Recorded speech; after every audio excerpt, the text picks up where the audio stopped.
Chapter 192. In the past year, Xiangyi had really left a bad impression on the public. Everyone had already formed an inherent impression of her. Xiangyi's name had long been equated with words such as vase, crybaby, and incompetent. Over the past few days, Xiangyi had indeed gained a group of fans through the red carpet shows of Two Under One Roof and Tomato Entertainment. However, in the face of conclusive evidence, the loyal fans and fans of the CP felt helpless. Not to mention, the haters who entered the scene later had very dirty mouths. At the same time, Eating Well for All 3 Meals was finally able to start broadcasting on time after experiencing the storm of a last-minute change in leadership. In the conference room of Muyao TV, it was rare for the executives to gather. Heartbeat started high and ended low. Even though several guests had their own traffic, it was still difficult to reverse the trend.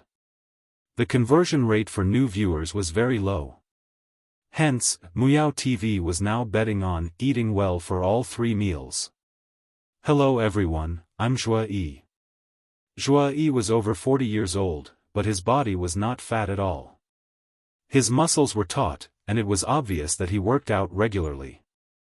With his wheat-colored skin and handsome facial features, when he smiled, he instantly pulled people back to the most glorious era of martial arts films. Hello, I'm Jiang Yun, snuggling up to him intimately was his wife, Jiang Yun, Her voice was unique, clear, and very story-like. It immediately reminded people of her most popular songs from back then. Zhuo Yi raised his hand and brushed away the leaves in her hair. The couple looked at each other and Zhuo Yi smiled in a simple and honest manner.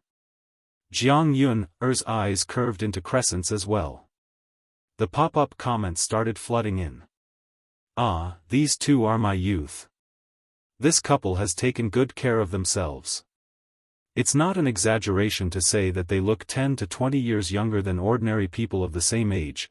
Who would have thought that the iron-blooded tough man of the past would now be so silly? Goddess Jiang is even more beautiful than she was back then. She's clearly a woman nourished by love. The memory slaying had worked.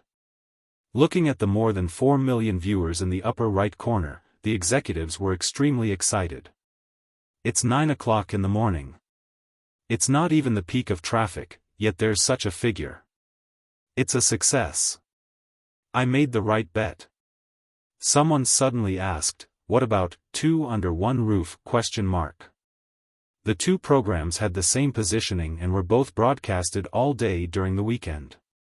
Naturally, the data had to be compared. The staff immediately pulled up the data of Two Under One Roof, and the scene suddenly fell into a dead silence. It was also 9 o'clock in the morning, but the number of viewers for Two Under One Roof was as high as 6 million. The number of viewers was even higher than last night's peak. It was almost comparable to the amount of attention on the day of the premiere. Generally, variety shows were the most popular in the first episode and would slowly decline after that. This was also reflected in Heartbeat. But why was the data of Two Under One Roof so unscientific? And it was getting higher and higher. We've done some analysis on Two Under One Roof. The marketing manager was experienced and went straight to the point. First of all, last night's public opinion brought Two Under One Roof great popularity. Secondly, the injury incident that broke out today. While the netizens were angry, they were also curious about the show. Finally, now that the perpetrator and the victim are on the same show, this natural sense of anticipation is even more attractive than a carefully written script. I'm looking forward to the next development. You can think of it as a TV series. Now that it has reached its climax, it suddenly stopped. Who wouldn't want to continue watching it? Chapter 193. Everyone understood the logic, but they found it hard to accept the reality. The executives patiently watched for half an hour.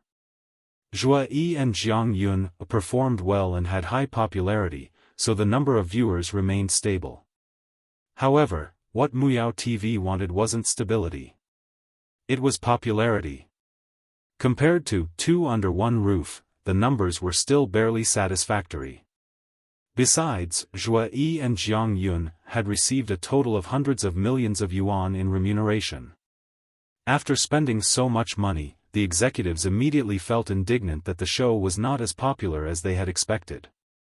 Had they known earlier, they would have invited a few cheaper guests. Perhaps there would have been more viewers. Change the live stream to 2 under 1 roof. I want to see what's so attractive about this variety show, the director ordered in a deep voice. The deputy director sneered. If you had known this would happen, you wouldn't have done it in the first place. She was dressed in a black and white office dress, with exquisite makeup and a strong aura. She looked like a typical career woman. From the beginning, she had been opposed to the practice of plagiarizing the ideas of other shows. However, although she was capable, her connections were mediocre. Recently, she had been deeply involved in factional struggles and had lost most of her voice. Previously, when Li Jianyu was forced to leave, she was the first to try and salvage the situation. After being rejected, she even gave Li Jianyu a lot of pointers. She was happy that 2 under 1 roof was becoming more and more popular. That was because the market needed a healthy ecosystem and healthy competition. Unfortunately, now, it had become an era where bad money drove out good money and profits were paramount. In the manner, the guests were divided into 2 groups. Jianghu learned how to make kimchi from Xiangyi, while Shengguang, Xiangli, and Shui went to pick fruits to make jam later. Don't use unboiled water and oil when making kimchi. You must use cold water. Xiangyi explained the steps of making kimchi in a gentle voice. She even wrote down a sticky note and stuck it in a conspicuous place. It served as a reminder and also to avoid missing anything. Jianghu fell in love with this young lady at first sight, probably because of fate. Before coming, she had read a lot of rumors about Xiangyi on the internet. She didn't believe them at first, but after seeing the real person, she was even more certain. Because she worked too hard in her early years, she fell ill. The doctor diagnosed that it would be difficult for her to get pregnant in this lifetime, and her ex-husband divorced her because of this. Fortunately, she met Shengguang.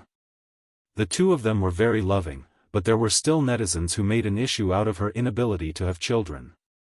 She didn't quite understand why someone would say such nasty words through the screen. Jianghu sighed.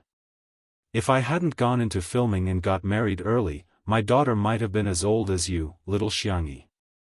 Xiangyi's eyelashes fluttered and her eyes were as clear as water. Teacher Yin, do you regret it?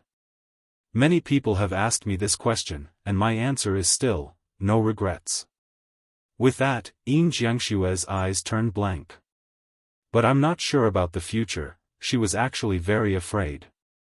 She was afraid that one day in the future, she would regret it. Who knows what will happen in the future? The only thing that never changes in this world is change itself. Jianghu pondered for a moment and said, makes sense. Logic is logic, but humans have never been purely rational creatures. So, Teacher Yin, may I ask if I can give you a hug? The girl's eyes were slightly curved. Bathed in the warm sunlight, they were bright and soft. Jianghu was stunned for a moment. Then, she took the initiative to hug her. Perhaps, all she needed was a gentle hug from the beginning. Chapter 194. The audience in front of the screen felt touched for some reason. It was another brief hug. However, they somehow felt a sense of healing. I don't know why, but I'm suddenly very touched, I'm crying. Mama Yin makes people empathize with her so easily. QAQ, although I know I'm going to get scolded, I still want to say that Xiangyi did something wrong, but at this moment, I feel that she has a very high EQ and is also very warm. Jianghu hasn't had it easy all these years. She gave up her career and got married, but her ex-husband abused her because she couldn't have children. She's really strong to be able to courageously pursue her career and love again. However, no matter how strong a person was, there would always be a soft spot in their hearts. On the other hand, the 3 men soon picked a few baskets of fruits. Mr. Sheng, would you like to come fishing later? The fish in the pond here are quite plump, Shui asked Shengguang in a gentle tone. Shengguang was quite interested in fishing. He nodded and said, "Sure, but do you have fishing rods?" "Yes, we have fishing rods, base station rods, and lure rods," Xiang Li answered casually. In the past, Xiang Yi's grandfather would stay here for a short period of time. Xiang Yi loved fishing, so there was a complete set of fishing equipment at home. Shengguang thought that he had seen the place where the fishing rods were, so he didn't think much of it. Instead, he said eagerly, "Shall we compete later?" As he spoke, the bamboo basket in Xiang Li's right hand suddenly slipped out of his hand, and the peaches inside rolled onto the ground. His expression didn't change as he calmly switched to holding two bamboo baskets in his left hand. Shui looked at Xiang Li's right hand, wanting to say something but hesitated. In the end, she didn't say anything and silently took one of the baskets from his hand. Xiang Li didn't seem to mind, and he was even in the mood to mock himself. "Fortunately, I'm left-handed." However, the netizens watching the live stream were extremely upset. "My heart aches for him. Xiang Yi's hand is more precious than a surgeon's. I'm crying because he can't hold the bamboo basket. It's obvious that he can't do experiments that require more precision. Xiang Yi, when are you going to apologize? Kneeling and kowtowing isn't enough to appease your anger. Why are you still pretending?" Muyao TV. The big screen in the conference room had a bullet screen function, and the angry comments of the netizens could be clearly seen. However, the number of viewers kept rising. While Eating Well for All 3 Meals was still stable at more than 4 million viewers, Two Under One Roof had soared to more than 8 million viewers. Soon, it would break through the 10 million mark.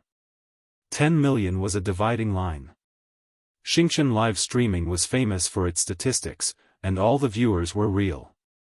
Compared to the current most popular live streamers, game streamers, and so on, there was only one live streamer who broke the 10 million mark, and that was on the day of the annual shopping festival. "No, we can't let them continue broadcasting like this." The higher-ups were anxious and had all kinds of suggestions.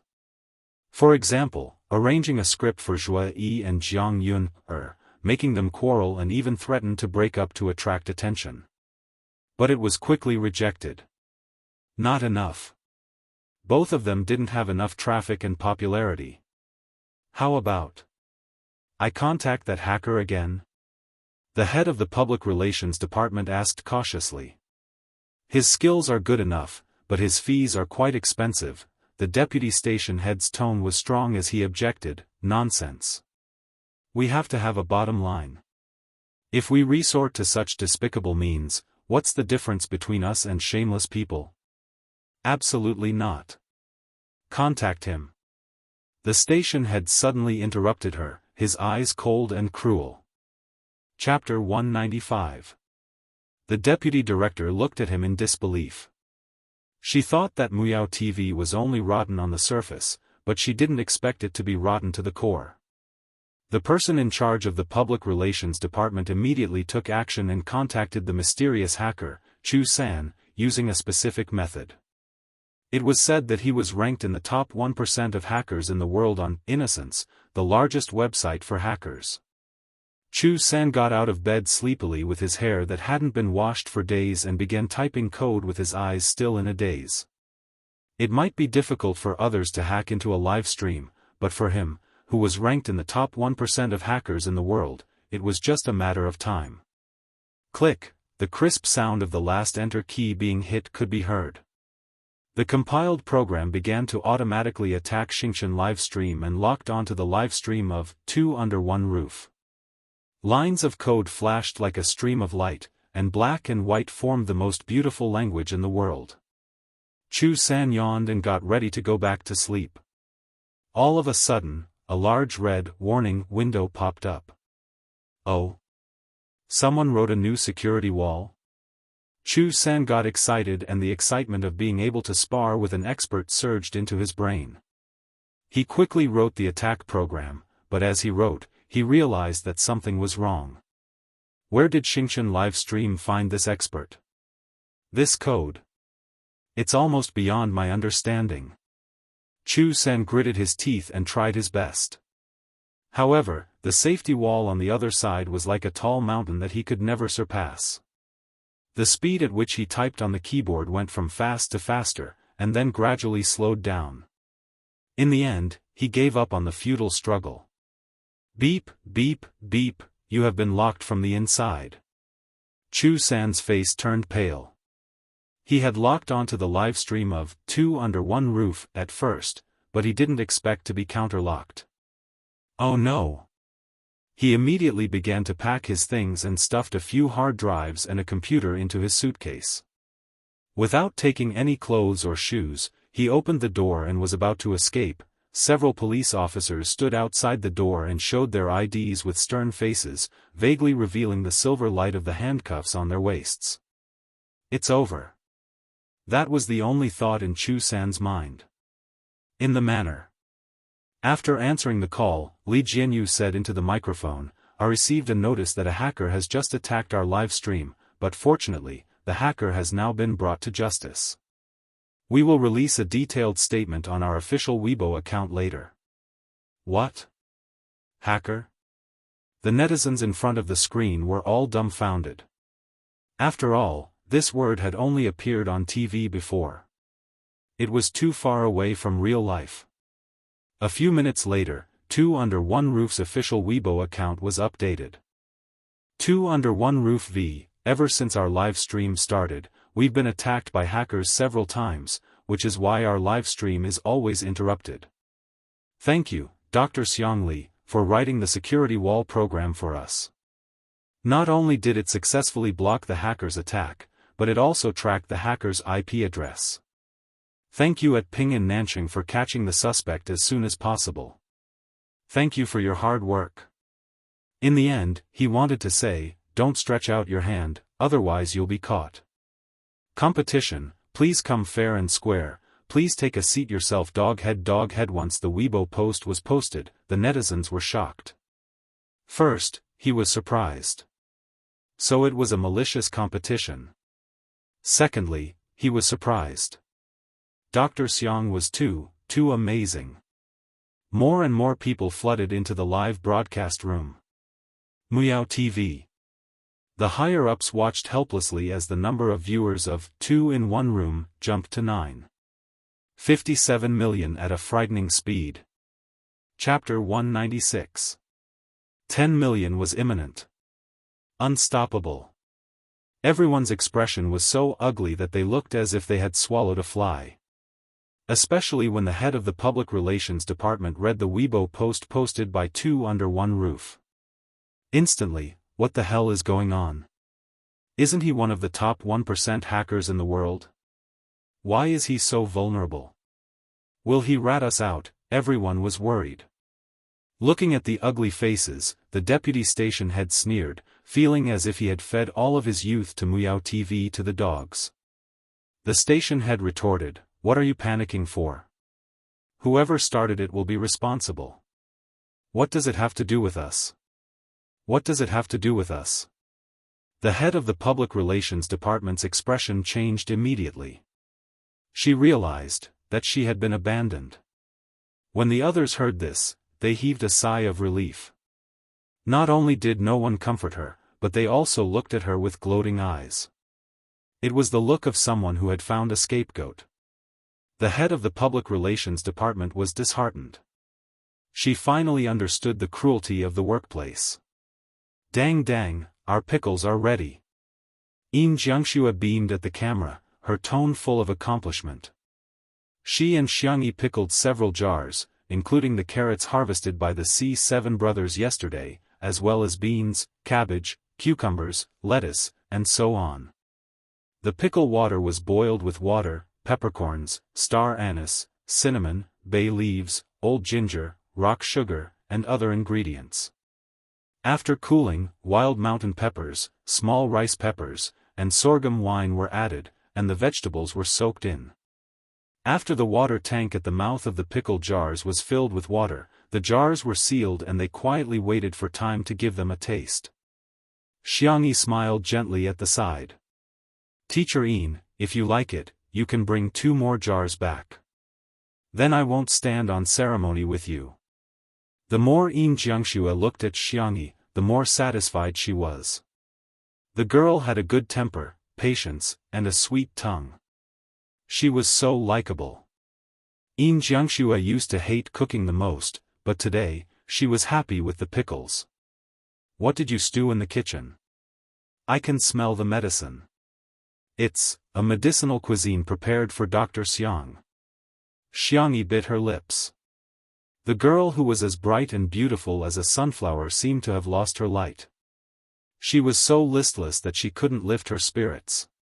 Yin Jianghu didn't know what happened between Xiangxia and Xiangli. She only felt that the little girl was quite pitiful. She touched Xiangyi's head tenderly and said, "Don't be unhappy, you still look the best when you smile." The live stream room was filled with netizens' sarcastic comments. What is she pretending for? Her acting skills are quite shameless. Don't, our doctor brother wouldn't dare to drink your medicinal cuisine. Who's going to take responsibility if something goes wrong after drinking it? Chinese medicine is unreliable to begin with, not to mention that B*TCH Xiang and Dr. X have old grudges. Maybe she's hoping for something to happen to Dr. Xiang. When the ambulance arrives, she can ask the doctor to treat the skin on her hand from a year ago. While they were talking, Shui and the others came back with the fish baskets. Xiangyi's eyes met with her brother's in the air, but she timidly avoided his gaze, not daring to look at him at all. Xiangli frowned. Although he knew a little about medicine, he really couldn't read a girl's mind. Especially his sister. She was clearly back, so why was she still avoiding him? Hubby, the fish you caught is so big. Is this a carp or a crucian carp? Yin Jianghu pointed at the fish basket and asked. She caught a glimpse of a few sneaky figures in the corner of her eye and exclaimed, "Who are those people? They're not thieves, are they?" Everyone looked over and realized that something was wrong. Chapter 197. Seems like they really are thieves. Shengguang said hesitantly, but what happened next confirmed his and Yin Jianghu's speculation. The men came out of the chicken coop with several eggs in their hands. One of them even had a clucking chicken in his hand. Great. They're definitely thieves. Li Jianyu hurriedly said, "Everyone be careful, don't go forward rashly. Be careful, they might have knives or something." I'll call 11. Before he could finish his sentence, a fair and slender girl not far away ran over quickly as if she was stepping on the wind. Li Jianyu's eyes widened as he silently complained in his heart, "Sister Yi said you don't know martial arts. What else could this be if not Qinggong? The netizens in the stream? Let's not talk about anything else. The Xiang actress is running a bit fast, so what if she runs fast? She's alone, can she beat the thieves? But then again, these thieves are a bit arrogant, stealing chickens in broad daylight. This chicken is so fragrant. Ah, so fat." Yin Jianghu panicked and shouted, "Little Xiangyi, stop. Don't be impulsive. They have more people." The next second, she grabbed her husband's fishing rod and rushed forward. Shengguang, as expected of my wife. He helplessly followed, not forgetting to grab a fishing rod. A gentleman uses his mouth, not his fists. But he can use his weapon, the netizens? Is it okay for the husband and wife to attack together? Shui and Xiangli also strode forward. The scene was completely chaotic. The cameraman and lighting technician all followed, while the other crew members also grabbed wooden sticks and shovels. Some even grabbed ropes. By the time they arrived, 4 thieves were lying on the ground, and the last one was easily blocked by Xiangyi. The 2 sides were in a stalemate. Everyone, for some reason, they felt like their presence was unnecessary. Xiangyi's face was cold. "Why did you steal?" In front of her was a teenager. His hair was shaved very short, and there were a few new and old wounds on his forehead and face.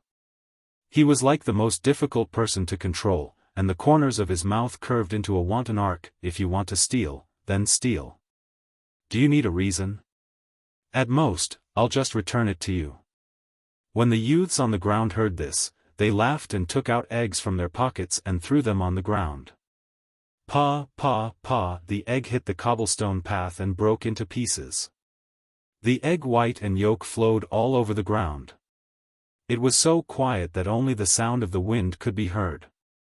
However, there was a heated discussion in the live stream. Are you kidding me? They are all hooligans. They don't look like poor kids from the way they're dressed. It's so infuriating to deliberately ruin the food. DBQ, let me digress, the guy leading the group is a little handsome. The campus gang leaders in novels all have faces now. Xianxia frowned and her eyes fell on the young man.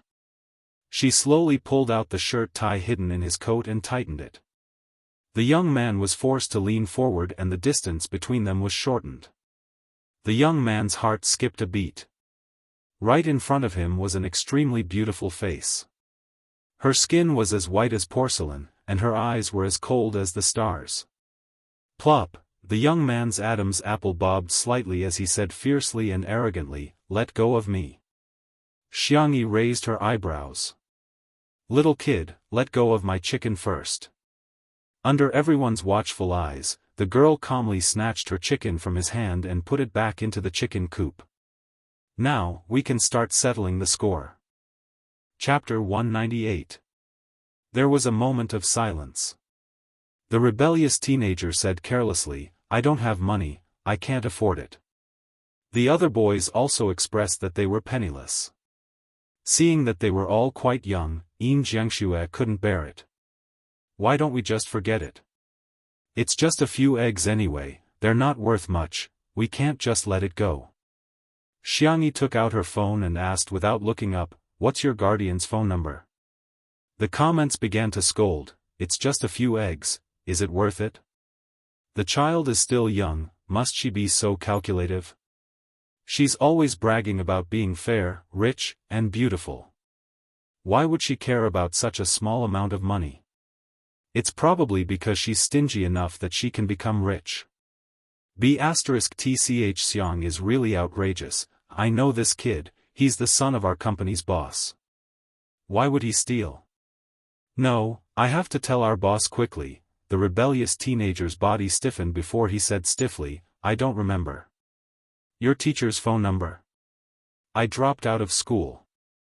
Xianxia looked up and stared at him for a while.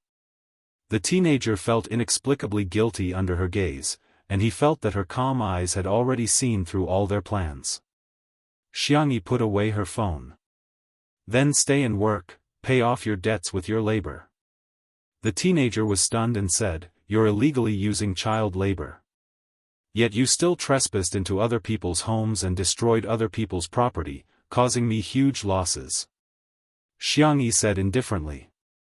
The benefits of having a lawyer as a brother were evident as she could casually use legal terms. The teenager was speechless for a while. What's a few eggs considered a huge loss? Why didn't this woman call the police? Have you forgotten about that chicken? What you're doing is considered attempted harm. The boys were rendered speechless and were ordered to clean the chicken coop by Xianxia in a daze.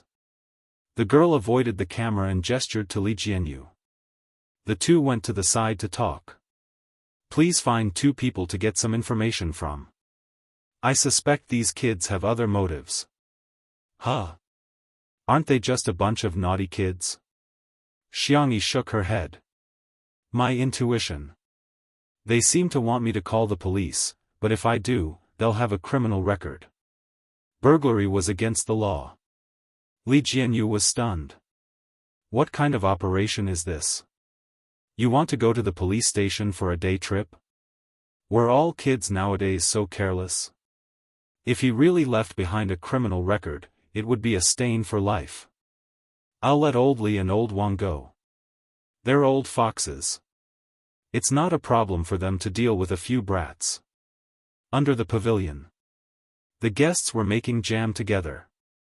Shi Sui was in charge of washing the fruits, Shen Guang and Xiang Li were in charge of peeling and removing the seeds, Yin Jiangxue was in charge of soaking them in salt water, and Xiang Yi was in charge of boiling the jam. Yin Jiangxue smiled and said, "We're basically the assembly line of the two under one roof jam production, right? Natural, organic, handmade. If you want to buy it, hurry up. Here, director, give me the link." 54,321. Li Jianyu wailed behind the camera, "Teacher Yin, how can you cheat people like this? Where can I get the link for you?" Laughter filled the air, and the atmosphere was harmonious. The live stream viewers were also praising Yin Jiangxue. Although she was a senior, she was very humorous. Just then, there was a sudden rush of a car horn at the door. Beep, beep, beep, a mystery guest. Yin Jiangxue asked in confusion. The program team's staff members were confused. They didn't invite anyone else. The crisp sound of high heels stepping on the stone floor could be heard from afar, and a woman dressed like a rich lady appeared in front of everyone. Chapter 199. Her makeup was decent, and her simple black dress was of high quality. Gathering her silk shawl, she looked around and said in a haughty tone, "You're filming a show? I order you, no scenes of me are allowed in the post-production, or you'll have to bear the consequences." When she arrived, she only knew that her son was at Little Rabbit Farm and didn't know that there was a live broadcast here. "Everyone in the show? Who are you, ma'am?" The audience in the live broadcast room was much more direct. TSK, what arrogance, does she not even know that this is a live broadcast? Such a strong sense of superiority, it's obvious that she's been putting on airs a lot. Xiang Yi slowly stood up. "Ma'am, what can I do for you? This is my home, isn't it a bit inappropriate for you to barge in without saying hello? Please find someone qualified to talk to me." The rich woman interrupted her rudely. Xiang Yi raised her eyebrows and crossed her arms, wondering if she should get the security to throw her out. Li Jianyu motioned for the cameraman to move the camera away and said tactfully, "Ma'am, you're the director? Then you should be the person with the most authority here." "That's good, I don't like dealing with those entertainers anyway." The atmosphere at the scene suddenly became extremely cold. Li Jianyu frowned. "Ma'am, please pay attention to your words, being an entertainer is also a job. Everyone is born equal." The rich woman rolled her eyes in disdain and didn't want to argue with him on this topic anymore. She got straight to the point. "Where's my son? I want to see him." At this time, the brats finally finished cleaning the chicken coop and were carried over by Lao Wang, the planner. He had just gotten some information and felt that the situation was more serious than he had imagined. It probably wouldn't be easy to solve. The rich woman saw her son at a glance and exclaimed, "Rongrong, how did you get the wound on your face?" When the troublemaker saw her, his expression suddenly changed and he turned to leave, only to hear his mother screaming, "He just took a few rotten eggs. Do you know who my husband is? How dare you hit my son?" Xiang Yi said calmly, "Let me correct you. First, his injury wasn't caused by us. Second, we don't care who your husband is. Third, taking without asking is called stealing. They are not taking, they are stealing." The young girl's logic was clear, reasonable, and convincing. The rich lady, on the other hand, was like a shrew. "What do you mean by stealing? These kids are just under too much pressure from studying. How about this, I'll pay you and let them come here regularly to relieve their stress. Name your price." She had heard this move from the rich ladies in the circle. Children were under a lot of pressure, so what was wrong with taking something? They just had to pay a small fee to the stationery store or the convenience store afterwards. Even the owners of those shops welcomed the children. Xiang Yi's worldview was greatly impacted. She asked, "You mean, you pay these children to steal things? I already said it's to relieve stress. Don't you understand human language? Why do you keep saying, steal? Why are your words so unpleasant? The thorn-headed youth looked at his mother coldly. The other youths had numb expressions on their faces, as if they were used to this. Their family members had also settled things the same way. Xianxia, who had endured for a long time, said angrily, as a mother, why don't you think about how to teach your children well? Why do you use such an unorthodox method to solve problems? The rich lady glanced over. She also watched movies and recognized Xianxia. She sneered, I was wondering who it was. So it's a hen that can't lay eggs. What right do you have to talk about others? Chapter 200. Hearing the words, hen that can't lay eggs, Xianxia's face turned pale. As the saying goes, don't hit someone in the face, and don't expose their shortcomings. This sentence was the most hurtful to Xianxia. The netizens watching the live stream were also furious. Where did this shrew come from? I really want to slap her across the screen. Teacher can't give birth even if she wants to. She's already in so much pain, yet she still wants to expose her scars. I'm so angry. Mother loves children so much. She dotes on Shui like her own son, but she ended up being scolded by this crazy woman. I feel so sorry for her. Shengguang immediately hugged Xianxia and comforted her softly. Xianxia's eyes turned red. However, the rich woman was not ashamed and instead felt proud. You're jealous of others because you can't give birth. I can educate my son however I want, but it's not up to you to criticize him. Enough. The rebellious young man suddenly hollered and looked at Xiangyi coldly. What did you say just now? Trespassing into someone else's home? She's already committed a crime. Aren't you going to call the police? The rich woman was dumbfounded. Rong, what are you talking about? I'm your mother, how can you let an outsider call the police and arrest your biological mother? Rong Hui clenched his jaw and turned away to avoid looking at her. Xiangyi frowned, and the strange feeling in her heart grew stronger.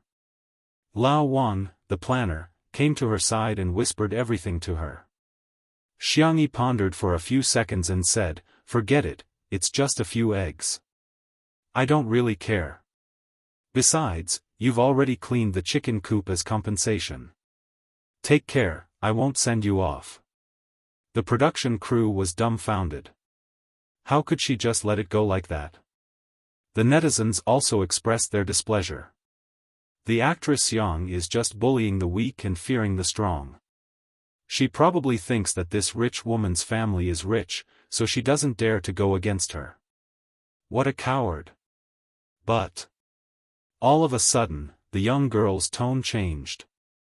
You guys are from Mingxi Boys High School nearby, right? Today is the homecoming day. I'll send you back to school and each of you will write a self-reflection in front of the form teacher. The rich woman yelled, didn't you say that you don't care? Why are you writing a self-reflection? The youths were extremely excited. Rong Hui's Adam's apple bobbed as he suppressed his emotions and pretended to be nonchalant. Sure, send us there then. Xiangyi said, I'll get the car. We've been together for so many years. One car isn't enough for you. The girl said calmly, don't worry, I can fit you. It's a convertible. Rong Hui muttered in his heart, could it be a convertible sports car? A few minutes later. Everyone looked at the convertible tractor that Xiangyi borrowed from Little Rabbit Farm and fell into a mysterious silence.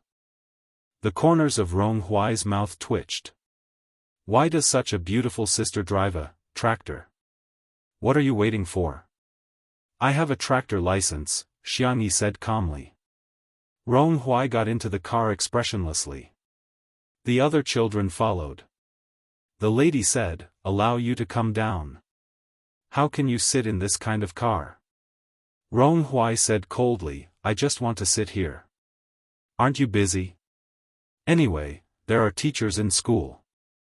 You can leave now. Hearing this, the lady hesitated. She did have an afternoon tea salon to attend. Besides, the management of Mingxi Boys' High School was very strict. As long as she was sent to school, there was nothing to worry about. At the thought of this, she took out her mobile phone and transferred some pocket money to Rong Huai. Rong, you have to listen to the teachers when you go to school, okay? I still have something to do, so I'll get going first. Send me a text message when you reach school. Staring at her back view, Rong Huai smirked sarcastically. Chapter 201.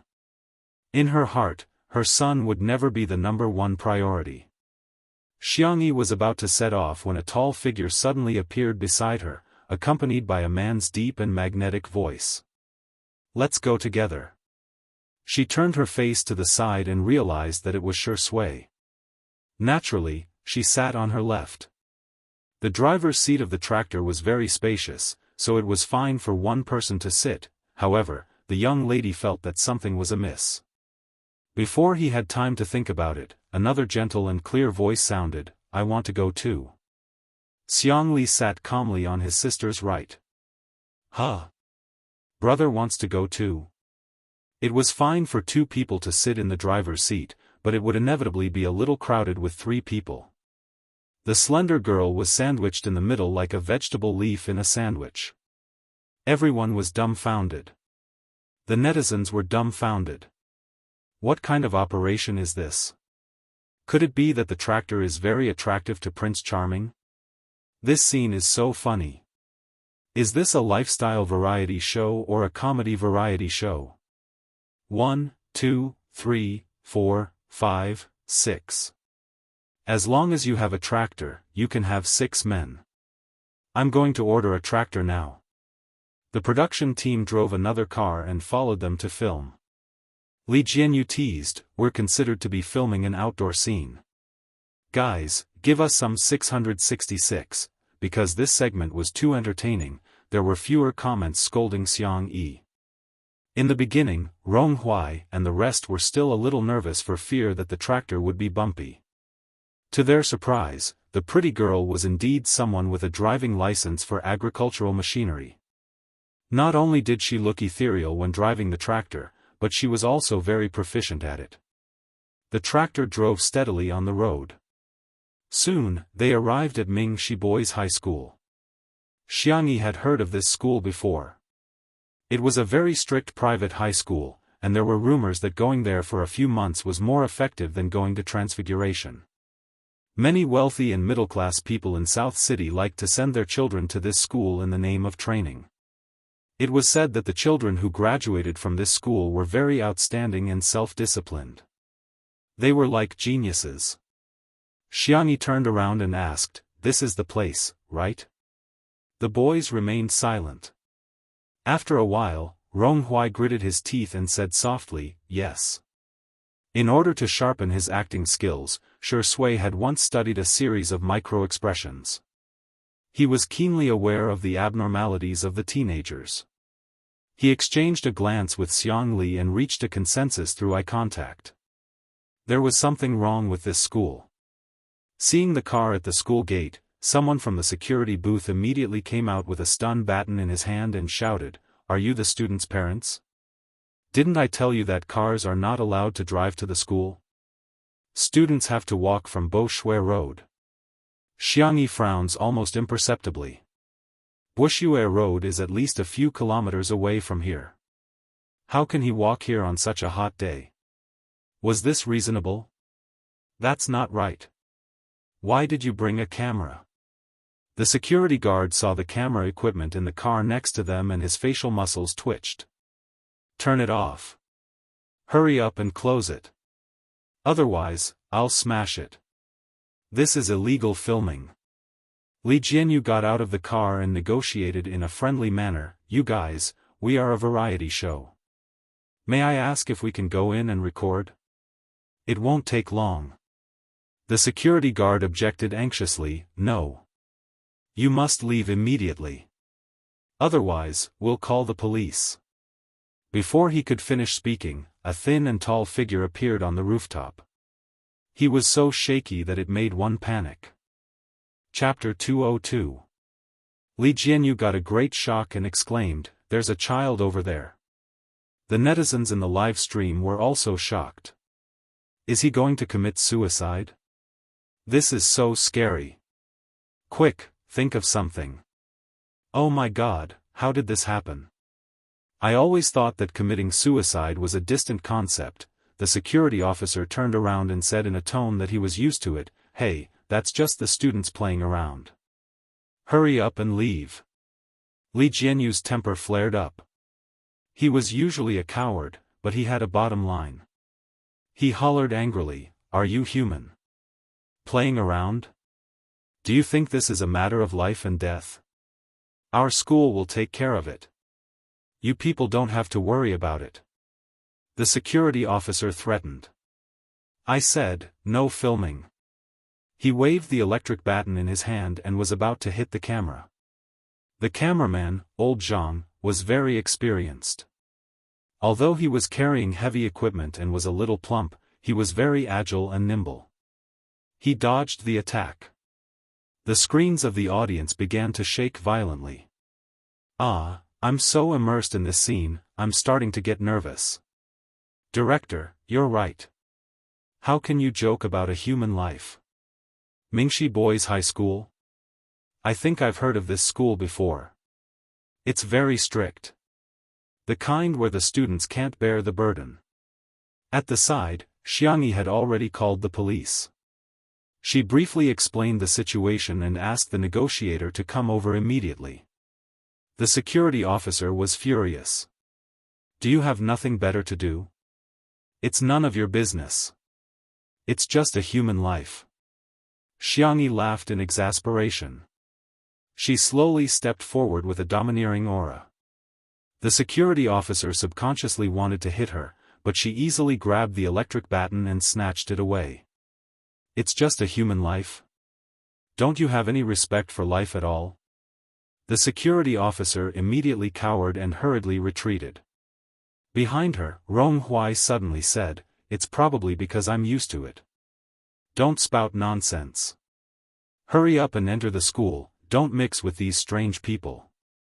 What should I do? I'm a rebellious person, but I don't want to do as you wish. Rong Huai licked the corner of his lips and said in a nasty and ruffian manner, "Sister, he looks so fierce. I'm scared." The young man tugged at the corner of Xiangyi's shirt and complained openly. The other boys also realized that Xiangyi was very reliable. They were like little chicks in the game Eagle Catch Chicks. One of them grabbed the clothes of the other and hid behind Xiangyi. It felt like a naughty child had found a backer. Shi Sui narrowed her eyes slightly. Xiangli was also unhappy. The two men had the same thought in their hearts, little brats and whatnot are really annoying. The negotiators arrived as fast as they could. With the police leading the way, the security guards didn't dare to stop them this time. Xiangyi and the others also entered the school. The principal hurried out of the office and said in a dignified manner, This is a misunderstanding.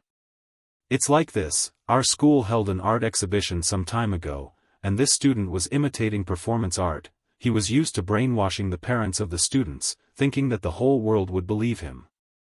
Unfortunately, no one paid any attention to him. Are you reporters? Which unit are you from? The principal broke out in cold sweat. Why don't you turn off this equipment first? You have to apply for an interview first. Rong Huai stuck half of his face out from behind Xiangyi and stared straight at the principal, seemingly provoking and relieved. It's not an interview, it's a live stream that millions of people can watch. Chapter 203. Boom, there was a thunderous roar and the principal froze on the spot as if he had been electrocuted. He immediately reacted and blocked the camera with his hand, exasperated. How can you live stream? Turn it off. Turn it off immediately. However, it was too late. The netizens in the live stream condemned. What kind of performance art is this? They're treating human lives like dirt. I feel like this school must be hiding some secrets. We must investigate. That Rong just said that it's nothing strange, but it's terrifying when you think about it. Does this kind of thing happen often? Under the efforts of the negotiators, the child on the rooftop was persuaded to come down. His face was pale and he looked extremely weak, but his mental state seemed to be normal. However, the moment he saw the principal, his body began to tremble uncontrollably. He was as helpless as a broken petal in the storm. It was fear that came from the depths of his soul. Boo-hoo! He subconsciously wanted to run towards the rooftop, but fortunately, he was stopped. Rong Hui watched this scene coldly, seemingly indifferent. However, his hands hanging by his side slowly clenched into fists. "Sister," he called out to Xianxia in a teasing tone. "Are there many people watching your live stream? Are there 100,000 viewers?" Xianxia said, "I don't know, there should be." She had never paid attention to the statistics of two under one roof, and had no idea at all. Wow, that's very influential. Rong Hui casually placed his elbow on Xianxi's shoulder, but he knew his limits and did not put his entire body weight on it. However, this action seemed very roguish. Before Xianxia could speak, two cold male voices sounded in unison. "Take your hand away. Don't you want your hand anymore?" The two men had a strong aura and their gazes were extremely oppressive. Rong Hui was a wolf cub who could easily deal with his peers, but he instinctively sensed danger when facing them. He retracted his hand resentfully and asked in a low voice, "Sister, you have two boyfriends? Do you mind if there's one more?" Xianxia said, "Kid, you're asking for a beating." Rong Hui said, "Sister, can't I think about it?" Xianxia raised her eyebrows slightly, and the coldness in her eyes made Rong Hui's heart palpitate. The little wolf cub's Adam's apple bobbed as he swallowed his saliva. "Sister, I'm good. I won't think about it anymore. Don't you think it's a little strange?" Li Jianyu scratched his head. "It's an indescribable feeling." Xiangli looked around and said slowly, "Sound." Li Jianyu's eyes lit up. That was right. It was a sound. Since it was homecoming day, there should be a lot of people in the school. However, other than Rong Hui and the other children, the campus was empty. Moreover, even though such a big thing had happened, there was not a single student in the corridor or by the window who came out to watch the show. Even the boys who went to steal the eggs with Rong Hui did not seem surprised at all. Their expressions were so numb that they seemed to have lost their souls. Rong Hui walked in front of the camera. His face was extremely photogenic, and when he smiled at the camera, he looked frivolous and dashing. "Because if you make a sound, you'll be locked in the little black room." The principal roared, "Shut up. Don't spout nonsense. There's something wrong with his brain. Don't believe what he says." Rong Hui tilted his head, and the scars on his face intertwined. His smile gradually faded, and he looked like a sickly teenager. "What should we do? I seem to like being a mental patient." Chapter 204. The pop-up comments flooded in like a wave. "Ah, his features determine my values. I love sick people the most. I love this brother. Am I the only one who thinks that Rong is very tough? The principal obviously has a problem. I'm envious of his defiant character. I'm the kind of person who doesn't dare to argue with someone who cuts in line." Countless comments flooded the screen. At the same time, Muyao TV. Everyone could only watch as the number of viewers of Two Under One Roof continued to rise. 9.73 million. 9.85 million. 9,990,000. The numbers jumped again, the first digit became 1. The number of viewers of Two Under One Roof had officially exceeded 10 million. The record for the entire internet was born. Countless people pressed the screenshot button at this moment. There were also countless people who were paying attention to Mingxi Boys High School. The investigation began.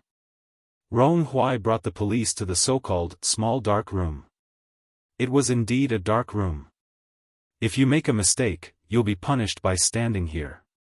Rong Hui put his hands in his pockets and said in a mischievous tone, of course, even if you don't make a mistake, you might still be arrested. Apart from the small dark room, there were also weighted sandbags, which were not used for training but for punishment. The teachers' offices were equipped with electric batons like the ones in the hands of the security guards.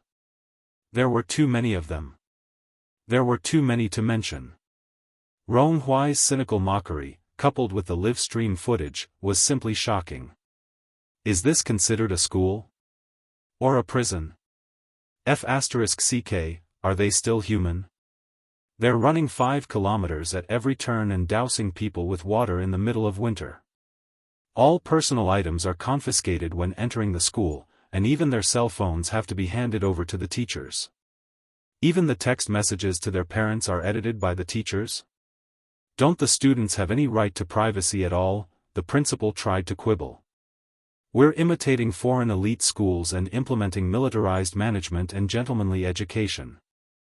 The students who graduate from here are especially outstanding, Shui suddenly asked. What about those who haven't graduated? The principal choked. The answer was self-evident. Children who could endure such a hellish and cruel education were naturally favored by the heavens. What was unbearable was that after being ravaged like this for so many years, his physical and mental health would definitely be severely damaged. This shows that some students are mentally fragile. Children nowadays are too sensitive and pretentious. That's why they're addicted to playing mobile games. Our school is helping them get on the right track in life. Shut up. Li Jianyu roared. Can you be a human? How painful must it be for the children to be tortured by you every day? How sad would the child's parents be if they knew what you did? It was quiet all around.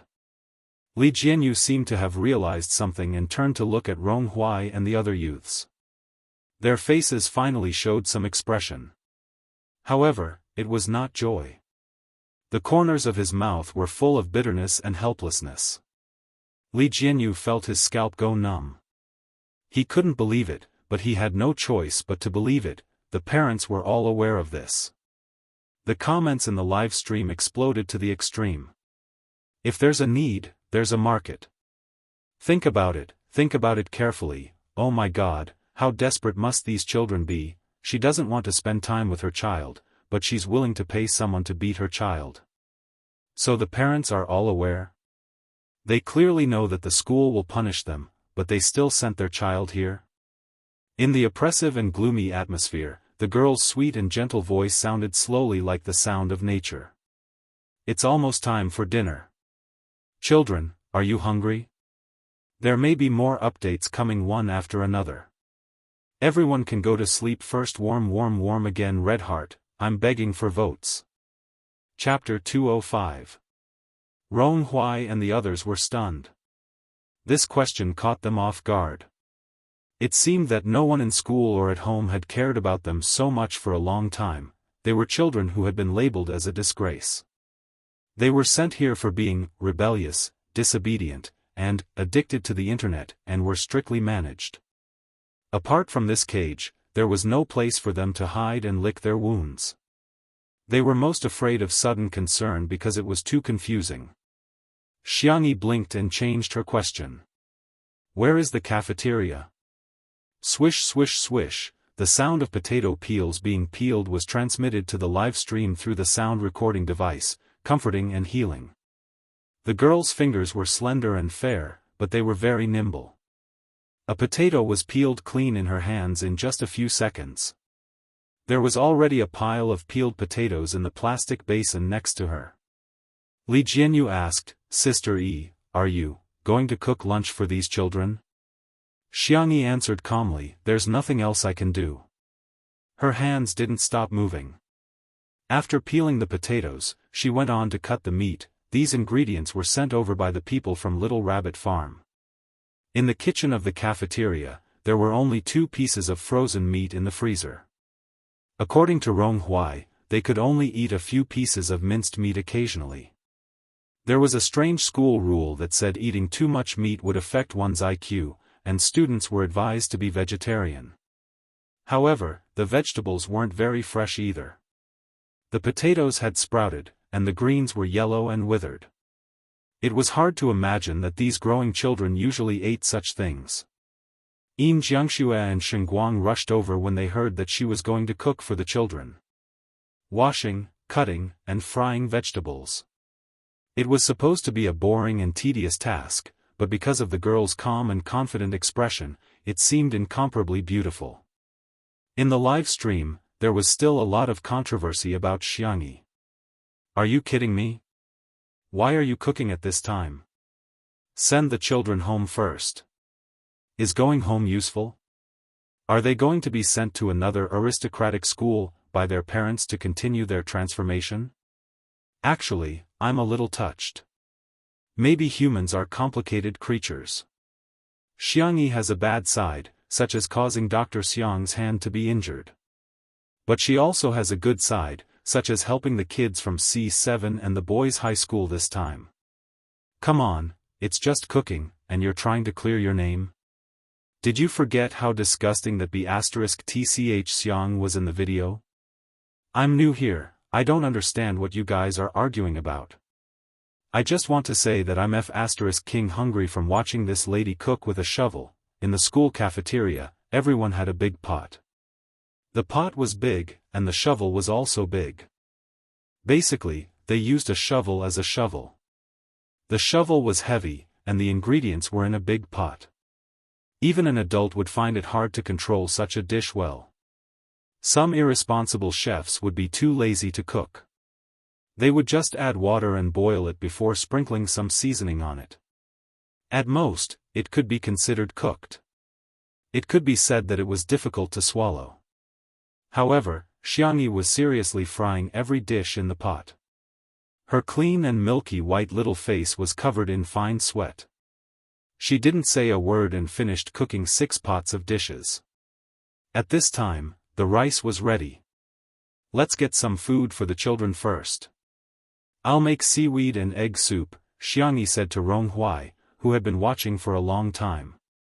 The corners of the thorny little wolf cub's mouth twitched. You want me to get food for them? Xianxia didn't say anything and just stared straight at him. 1 second, 2 seconds, Ronghuai couldn't take it anymore.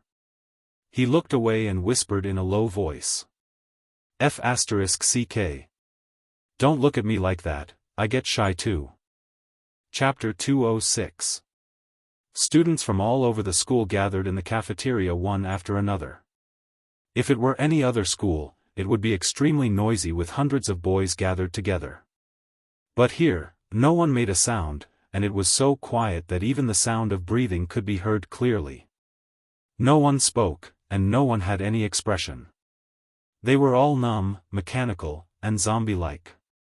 It was unimaginably oppressive. They didn't even dare to imagine what kind of means the culprit had used to make them so obedient. However, when the window was opened, the rich aroma of food filled the air. Following their bodily functions, they subconsciously chased after the source of the aroma. Plate after plate of piping hot food was pushed out. Vegetarian 3 delicacies, scrambled eggs with tomatoes, stewed beef with potatoes, grilled eggplant with sliced meat, vinegar cabbage, fried pork liver with cucumber. They were all very common cafeteria dishes, but they exuded a rare domineering aroma. The most intuitive feeling was that they were hungry. The demon-like cooks had disappeared and were replaced by Ronghuai and a few of his close friends. The young man knocked the bowl with his spoon uncomfortably and said arrogantly, "It's time to eat. Get your own plates and line up." No one dared to move, for fear that it was a dream. The group of children stared at the food eagerly, looking like they wanted to eat but didn't dare to. They were like stray puppies who only dared to hide in dark and dirty corners and didn't even dare to approach the trash can. In the live stream, I'm getting old and I can't watch this anymore. I'm in tears. Hurry up and eat. Everyone has to eat 2 more bowls, okay? They've trained people to be more obedient than dogs. Their goal has been achieved. It's their victory, but it's the children's sorrow. Finally, Someone was really craving for food and slowly took the first step to the window of the cafeteria. Rong-Hui subconsciously tightened his grip on his spoon, feeling like the protagonist of a comic who had been given the important mission of saving the world. "Which dish do you want to eat?" His tone was fierce, but he was very generous with the rice. He scooped a large spoonful of each dish, for fear that the person who got the food wouldn't be full. After the first person, there was a second one. The line formed a long queue. The first child who got the food carefully stuffed it into his mouth, and his eyes instantly widened. Hot. Cooked. And very tasty, smell. He was stunned for more than 10 seconds before burying his head into the rice. As he ate, tears began to fall. More and more children joined in the food-eating camp. Everyone ate with great relish, as if this was some kind of precious delicacy in the world. At first, Li Jianyu was a little puzzled. He tasted the food. Although Sister Yi's cooking was good, there was not much room for her to show off. To be honest, the taste of these dishes was far worse than what she usually cooked. Xiang Li saw his doubts. He pushed his silver-rimmed glasses and said in a low voice, "The best seasoning in the world is hunger." In an instant, Li Jianyu suddenly understood why Xiang Yi wanted to cook for these children. Because he was really, really hungry. He turned his face away and blew his nose vigorously. *ck these scumbags. After scooping the last bowl of soup, Rong-Hui was so tired that he almost couldn't lift his arms. However, when he saw Xiang Yi coming over, he immediately straightened his back and pretended to be cool and aloof. In the next second, a fragrant meat bun was stuffed into his mouth, accompanied by a quiet and gentle voice. "Let's go eat." Chapter 207. Rong-Hui was stunned for a moment before he mumbled, "Do you think I'll eat it just because you asked me to?" He subconsciously chewed on it. Xiang Yi smirked and said, "Spit it out, then." Rong-Hui turned around and said, "No." "Humph. Ah. It smells so good. It smells so good. It smells so good. Pretty sister's culinary skills are amazing." Xiang Yi found a corner to sit down and rubbed her sore wrists. She was tired too, but she didn't want to express it. A tall figure suddenly appeared beside her. Xiang Yi turned around to see that it was Shui. He was on the phone with someone. "Okay, send me a digital copy of the contract when it's settled." After hanging up, the man took out a packet of portable ointment. It was a small piece that was about the size of 2 band-aids put together. "Does your hand hurt?"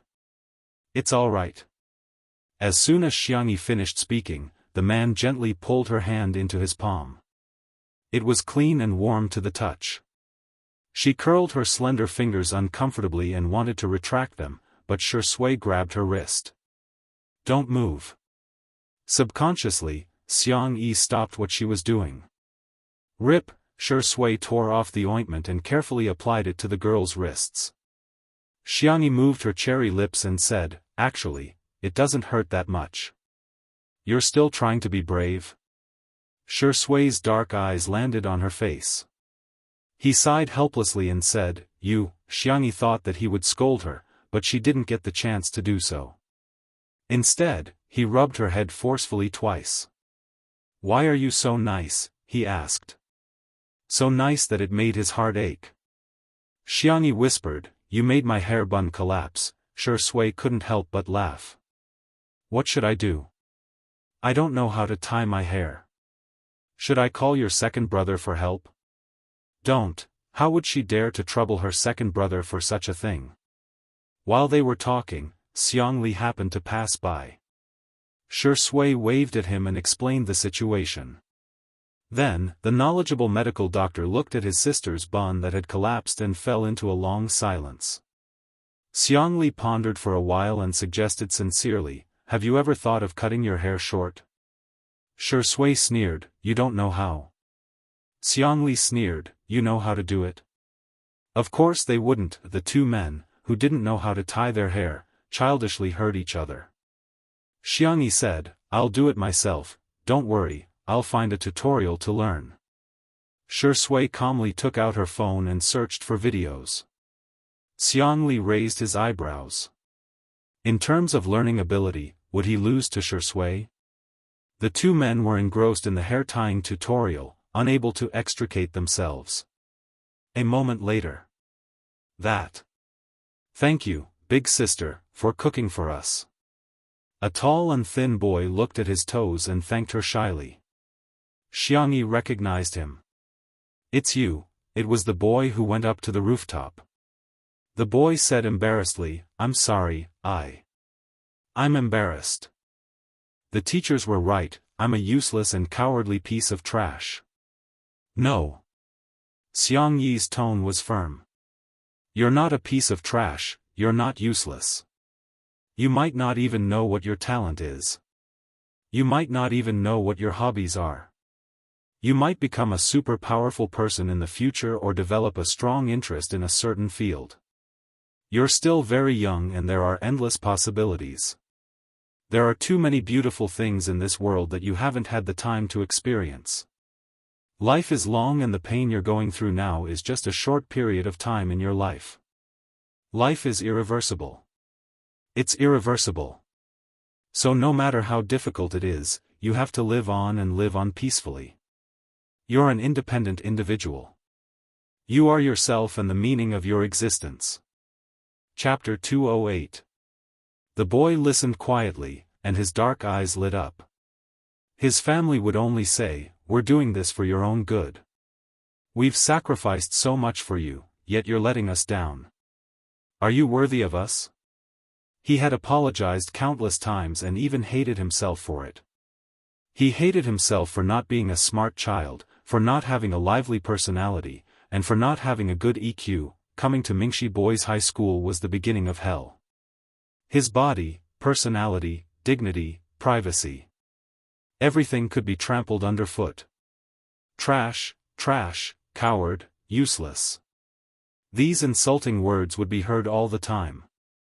However, she said, you're important, you have to live well, your existence is meaningful. The boy couldn't help but sob. Seemingly panicking over his loss of composure, he rubbed his eyes with his hands, trying to hold back his tears, not daring to make a single sound. However, for some reason, the more he wiped, the more his tears fell. A teenage boy crying like this should have been a ridiculous scene, but at this moment, it somehow seemed sad and pitiful. Xiangli was silent. In fact, he didn't quite understand human emotions. When it came to rationality and sensibility, rationality would always prevail. However, Xiangli knew that his sister couldn't stand such things. She might seem distant, but she had a soft heart. He silently handed his sister a clean handkerchief. Xiangli froze for a moment before taking it. There seemed to be an invisible tacit understanding between the siblings. Even without words, they understood each other's feelings. Her brother wanted her to comfort others. Xiangli got up and gently patted the boy on the back. She said gently, it's okay, you can cry. The boy couldn't hold it in any longer and burst into tears. It was as if he had been venting his emotions for a long time. It was more like he was relieved of a heavy burden. He covered his face with the handkerchief and cried his heart out. The camera captured this scene from afar. Although the guests had turned off their microphones and couldn't hear clearly, their body movements had the function of conveying words. It was the most primitive and direct expression of emotions. Damn it, something went into my eyes, sigh, it'll be fine if you just cry it out. You don't even dare to cry. It's so sad, how should I put it? The vase fairy may have a lot of bad points, but she also has a good side. When she's gentle, she can be quite piercing. Seeing that Xiangli was coaxing the boy, Rong Huai, who was not far away, gnawed on his sixth bun. It's amazing that you can cry. When he was in kindergarten, he cried very fiercely and would even roll on the ground. Suddenly, there was movement at the door. There were cries, shouts, and hurried footsteps. It was his parents who had rushed over after hearing the news. Some parents who didn't know what was going on hugged their children, and the whole family burst into tears. They had only heard that the management here was strict, so they had spent a lot of money to send their children here. After the children had been brainwashed, they did not dare to say anything at home, so they did not know that the children had suffered so much. There were also parents who anxiously asked the police at the scene, why did they close such a good school? Where are our children going if they're locked up? Did you misunderstand? The principal and the teachers are doing this for the good of the children. Do you know that there is severe corporal punishment in this school? But our children's grades have improved and they've become obedient. If you close the school, what if they become rebellious again? Chapter 209. You can't just find fault with the child. Parents have the responsibility to educate him too. We're so busy, how can we have the time to teach him? Please, don't close the school. Upon hearing their conversation, Ronghuai's eyes were full of disgust and he was so angry that he ate another bun. What an annoying adult. However, he habitually looked around, only to find that his parents were nowhere to be seen. He paused in his chewing and returned to being a frivolous prick. It's all right. I don't need my parents that much anyway. The young man slowly ate one bun after another, as if he could feel the disappointment in his heart as long as he ate enough. A sharp-eyed parent saw Xianxia and stepped forward to criticize her. Who told you to be a busybody? Do you think you're a judge who brought the production team here to uphold justice? Let me tell you, we don't need it at all. Now that the school is going to be closed, how are you going to compensate us for our losses? Xianxia remained calm and waited for the other party to finish throwing a tantrum before saying leisurely, I forgot to tell you that this program is a live stream. Ah! She shrieked and cursed. Why didn't you say so earlier? The cameraman, old Zhang, deliberately moved the camera forward, scaring the other party so much that she quickly covered her face with her jacket. Old Zhang was speechless. You're so shameless, huh? I thought you weren't human. When it comes to sarcasm, you're still the boss. Shui answered the phone, and after hanging up, he slowly adjusted his cuffs and asked Xianxia in a languid tone, do you still lack a place to farm? Huh?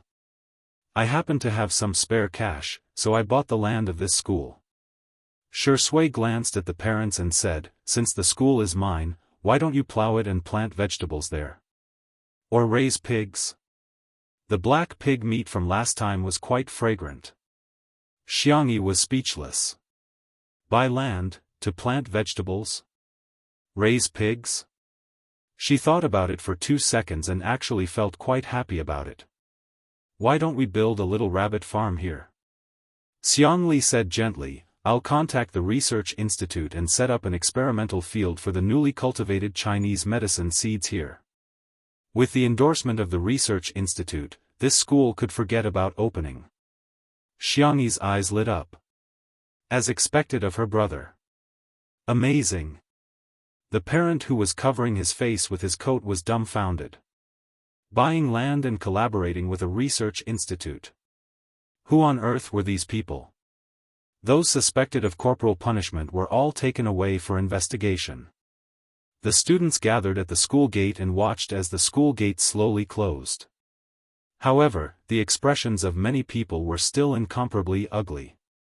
They were worried that the gate would reopen one day. Suddenly, a rumbling sound came from afar. It was unknown who had shouted, F***CK. But in an instant, it became a series of exclamations. Construction trucks, demolition machines, excavators. Countless vehicles drove over and honked their horns. At the front of the excavator, Si Chuanbai, who was dressed in a suit and leather shoes, was expressionless. He looked like his heart was as still as water. Shui noticed him and smiled at him with her arms crossed. Si Chuanbai was speechless. He was a dignified manager. Not only was he ordered to buy land, but he also had to rent an excavator. It was too difficult. It was too difficult for him. Shen Guang also drove over with his wife, Yin Jiangxue. The two of them were carrying a plaque that had just been written. The elegant and unrestrained semi-cursive handwriting was written, Little Rabbit Farm 2. Chapter 210. In the live stream, this is so exciting. F***ck, are they going to flatten the school? I've been holding it in for a long time, but I still can't help but cry. I just want to say that Sister E is awesome. SwordWill is awesome. 2 Under One Roof is awesome. There were no insults in the pop-up comments at this moment, only support. When the first excavator knocked down the school wall, a loud noise suddenly broke out in the dusty scene. Cheers, roars, and applause formed a rhythm that made one's blood boil. Rong Hui had one hand in his pocket, and a smile slowly formed on his well-defined side profile. You guys were there to steal on purpose, weren't you? The girl's sweet and soft voice sounded. Rong Hui's body stiffened, and he pinched his ear uncomfortably. I'm not the kind of person to meddle in other people's business, the young man said stubbornly. Xianxia glanced at him and said, stealing, live streaming, blowing things up, calling the police, and exposing them. That's your plan, right? Rong Hui's expression stiffened. How did she manage to guess the brilliant idea that the few of them had spent so much effort to come up with? The young man kicked a stone on the side of the road and said awkwardly, Are you trying to say that this plan is very childish? Well, we want to be more mature too. However, they didn't know what to do. This was already the best plan they could come up with. When they learned that there was a live-streamed variety show in the manor, they had never even watched it before, nor did they understand the influence of 2 Under One Roof. They rushed in recklessly without hesitation, not daring to cause too much damage. They even took a long time to mentally prepare themselves for the consequences of stealing a few eggs. After waiting for a few seconds, Rong Hui couldn't help but sneak a glance at her when she didn't answer. The girl's eyes met his, and her beautiful eyes curved into crescent moons. You guys did a good job. Thump, thump, thump, she's praising me. His heartbeat sped up like a drum. If there was a deer in his heart, he would have probably gotten a concussion. Rong Hui moved to her side, arched his thin back, and coughed twice. Come on. Huh? Rong Hui saw the look of confusion on her face and said angrily, that. His voice became softer and softer. You even patted that idiot's back. Why didn't you pat me? In the next second, the girl stood on her tiptoes and used her soft and fair hands to rub his head a few times, just like how SwordWill coaxed her. Rong Hui was dumbfounded. Being touched on the head, his heart was like fireworks, but he said proudly, You're so short. You have to stand on your tiptoes to touch my head. Xianxia pursed her lips. Your hair is so prickly, like a porcupine. The young man's hair stood on end. What do you know? This is my hedgehog hairstyle. All right. At this time, Shen Guang and Yin Jianghu came over with the processed plaque. A slender wooden board was nailed onto the plaque.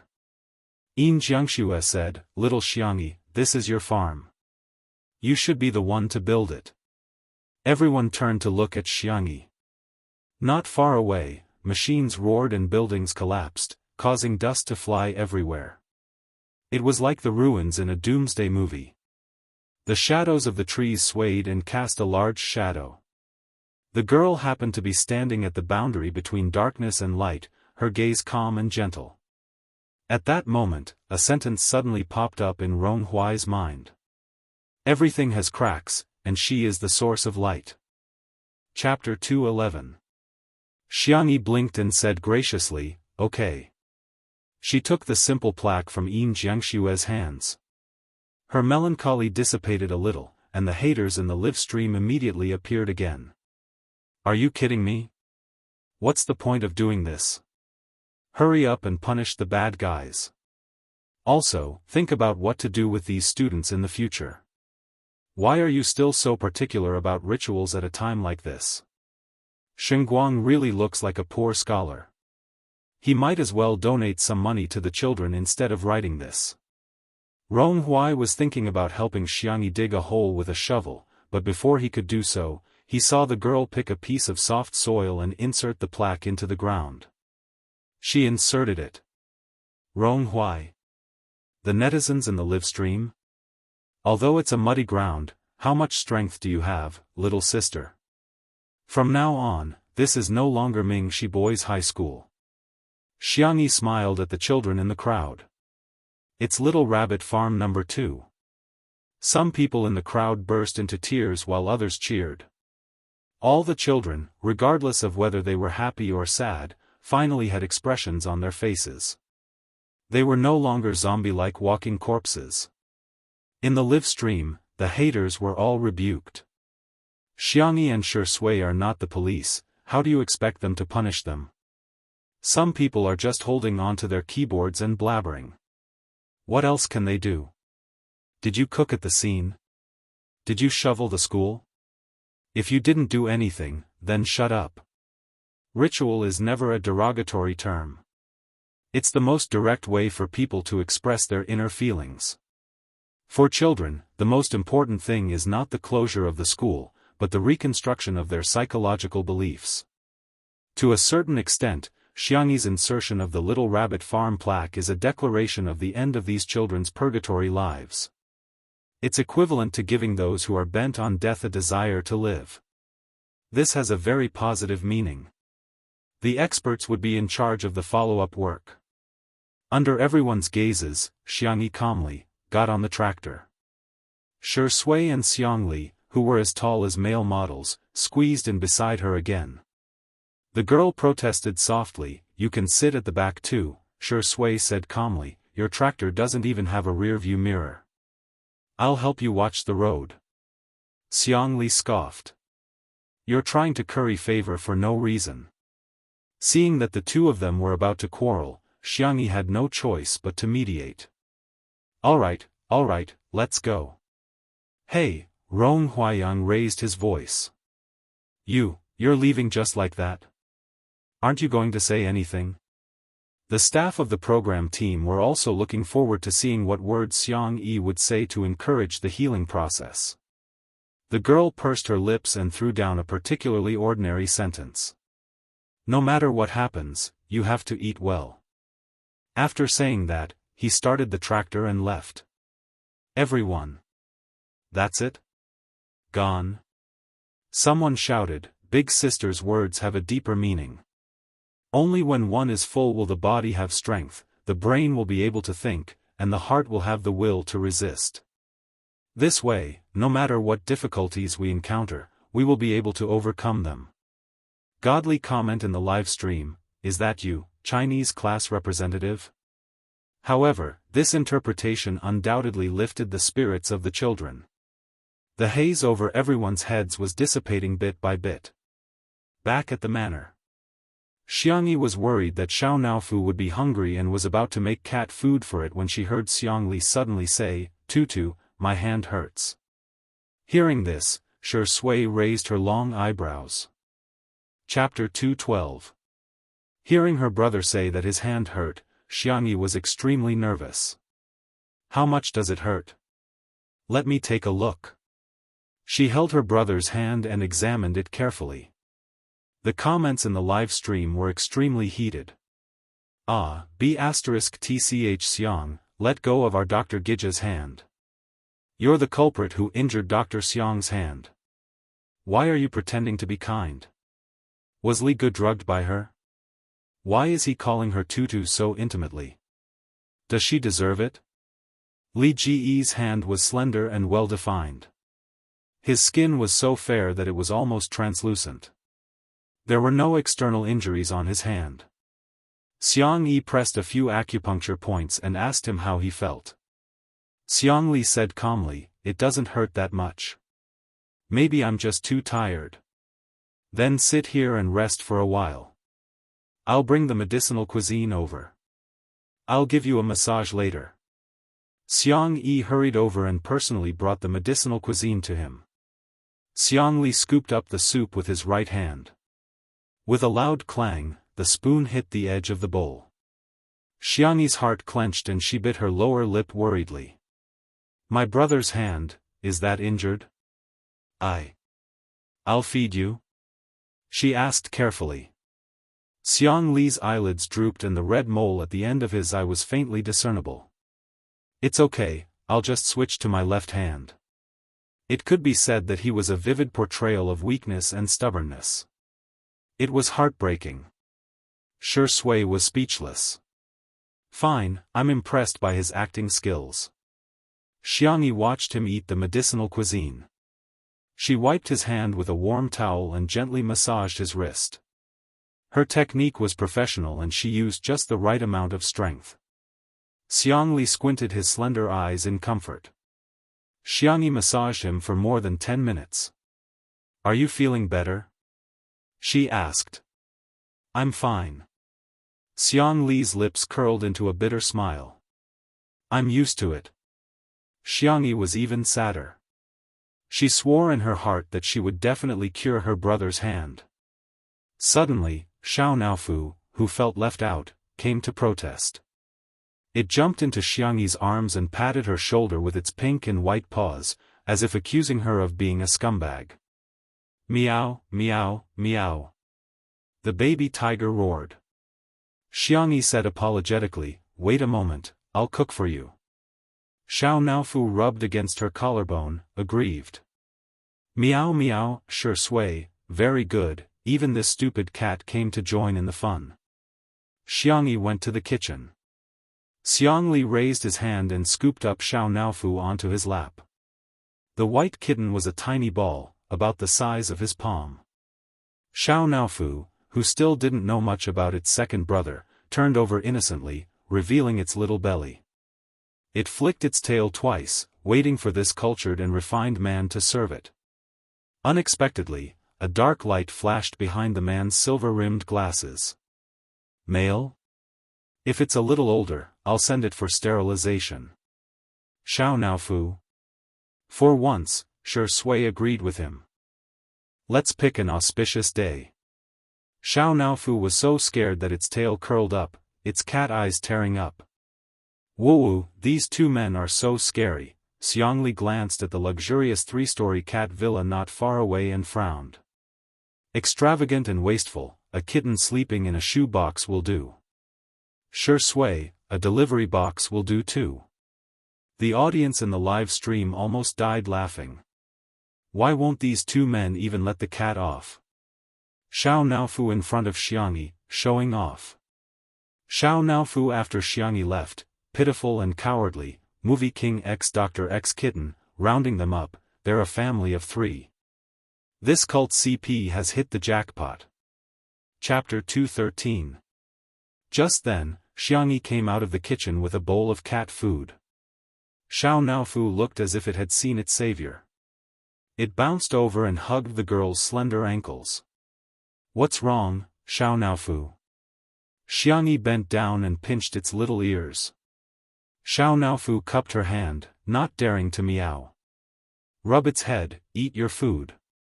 Xiangyi placed the bowl in front of the cat and coaxed it gently.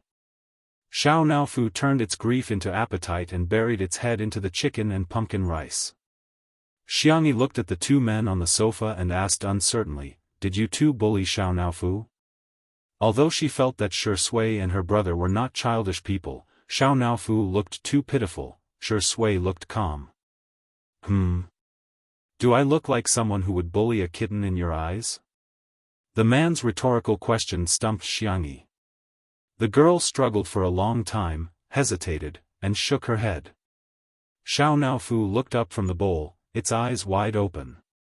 Damn it! You should do something that has to do with humans. Xiang Li's expression did not change as he quietly looked at his sister. Xiangyi swayed again. She scratched Xiao Naofu's chin and whispered, second brother is a genius, he wouldn't do such a boring thing. You have to be more obedient in the future. Xiao Naofu's face was full of shock. Does this Huhu still have a place in this stupid woman's heart? These two dog men are acting as me. Xiao Naofu angrily pointed its butt at Xiangyi and lowered its head to continue eating. In this year's competition, Shuringdi and Bai Qihai each got 1 point. However, the two men were soon unhappy. After Xiangyi fed Xiaonaofu the cat food, she began to comb its fur, feed it nutrition cream, put on ear drops, and brush its teeth. What did it mean to receive special favor? This was it. The two men's faint gazes were about to dig a hole in Xiaonaofu's body. Xiangyi then accompanied Xiaonaofu to play with the cat stick and pinball for a while before giving it a kiss and carrying it to the cat hammock to lie down. Xiaonaofu turned around, still sulking at her. Xiangyi was puzzled and was about to shake the hammock again when she heard her second brother call out to her. "Tutu, my hand hurts again." "Huh? Why so often? Shall I take your pulse?" "Okay." Because it was related to her brother's hand, the young lady took his pulse very seriously. After a few minutes, she moved her fingertips away. It's more serious than she thought. If she had been in her past self before she transmigrated. But now, she was confident that she could be cured. "Do you want to try acupuncture?"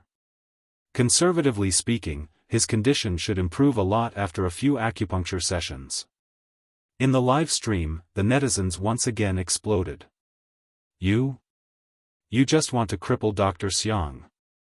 Evil spirit, stay away from Dr. Gidge. If you touch him, I'll feel like you've tarnished the untouchable flower. You think it'll get better just because you say so? What if it fails? Who's going to take responsibility? While the comments section was being heated, the girl said seriously, "I can write down a plan and you can show it to the other doctors. If it's feasible, you can get someone else to perform acupuncture for you." It wasn't that she didn't have the ability to perform acupuncture on Xiangli, but she was afraid that her brother wouldn't believe her. The netizens?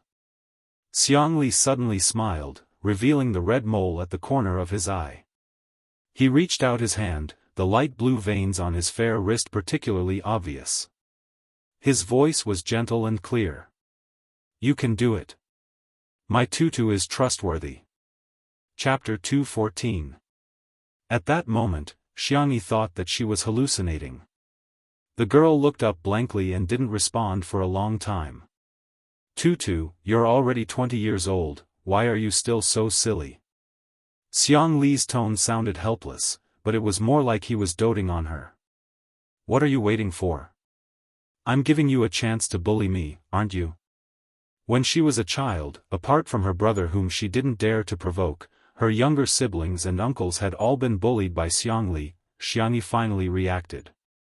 She took a deep breath and said sincerely, "I will definitely do my best." When the girl went to get the acupuncture tools, the comments in the live stream went viral. "I was just being polite and you took it seriously? Don't you know what kind of medical skills you have? It's one thing to treat a fever and set a bone, but this is an injury to the nerves. If Western medicine could treat it, it would have been treated long ago. Do you think it's your turn?"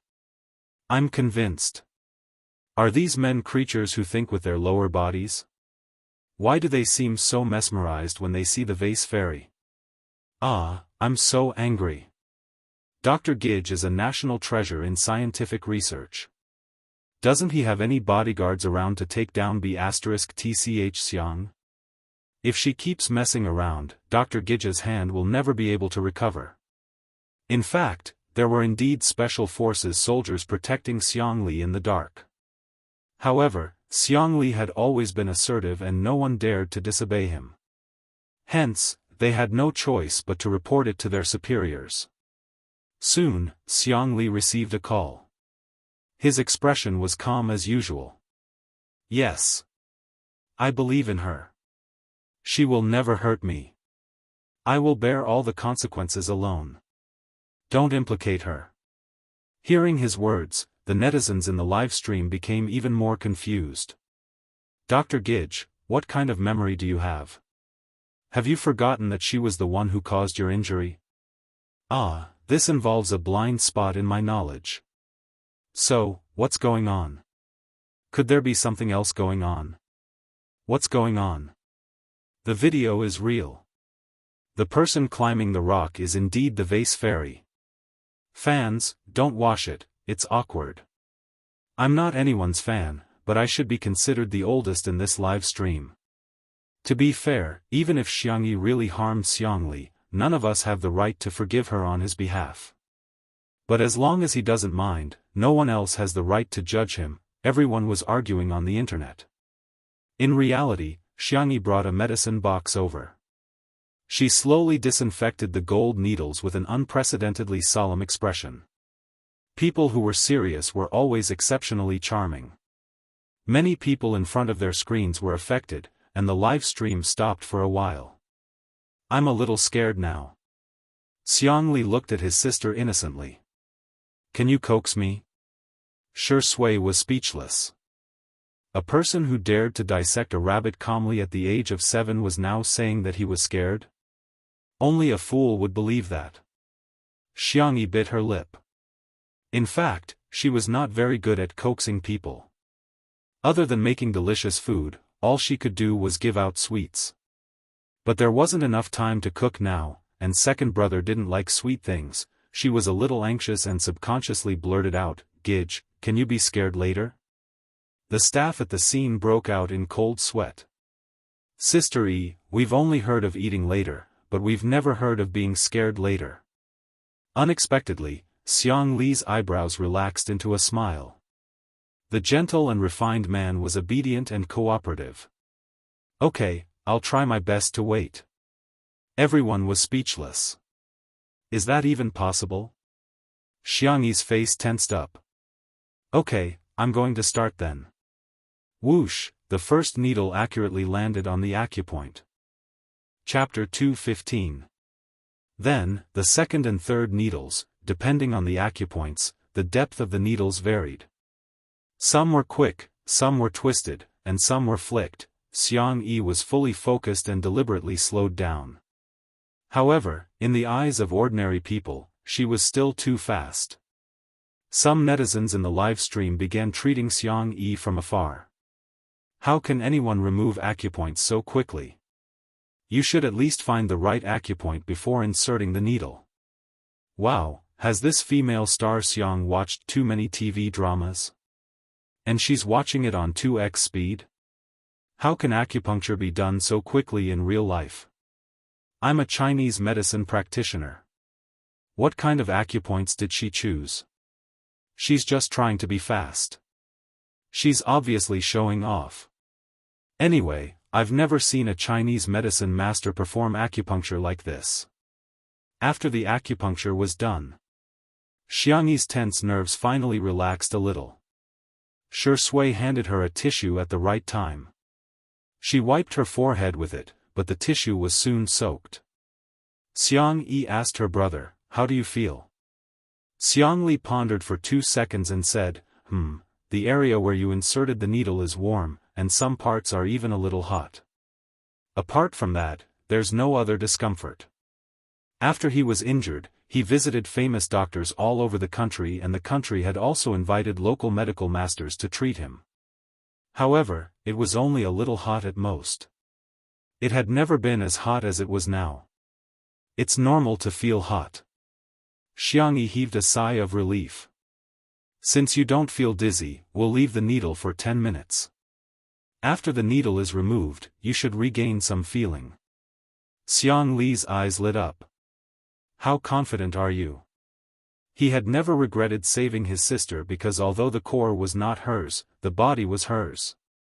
However, it would be a lie to say that he had no regrets. Xiangli was such a proud person, yet he had become half-crippled in the field he was best at.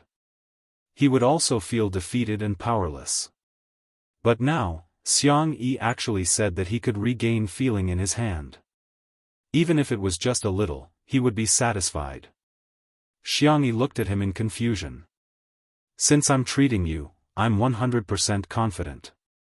She thought that her brother was disappointed because he could not fully recover, so she explained in a gentle voice, "Don't worry.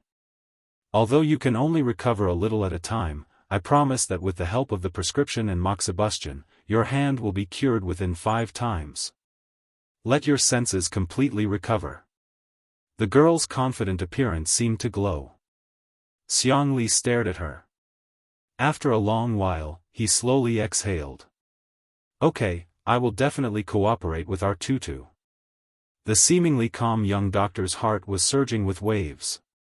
His hand could be healed. It wasn't a possibility, it was possible. He might have doubted the assurances of others. However, he believed his sister's words unconditionally. Little did she know that Xiangyi's words were too absolute, causing the netizens to be dissatisfied once again.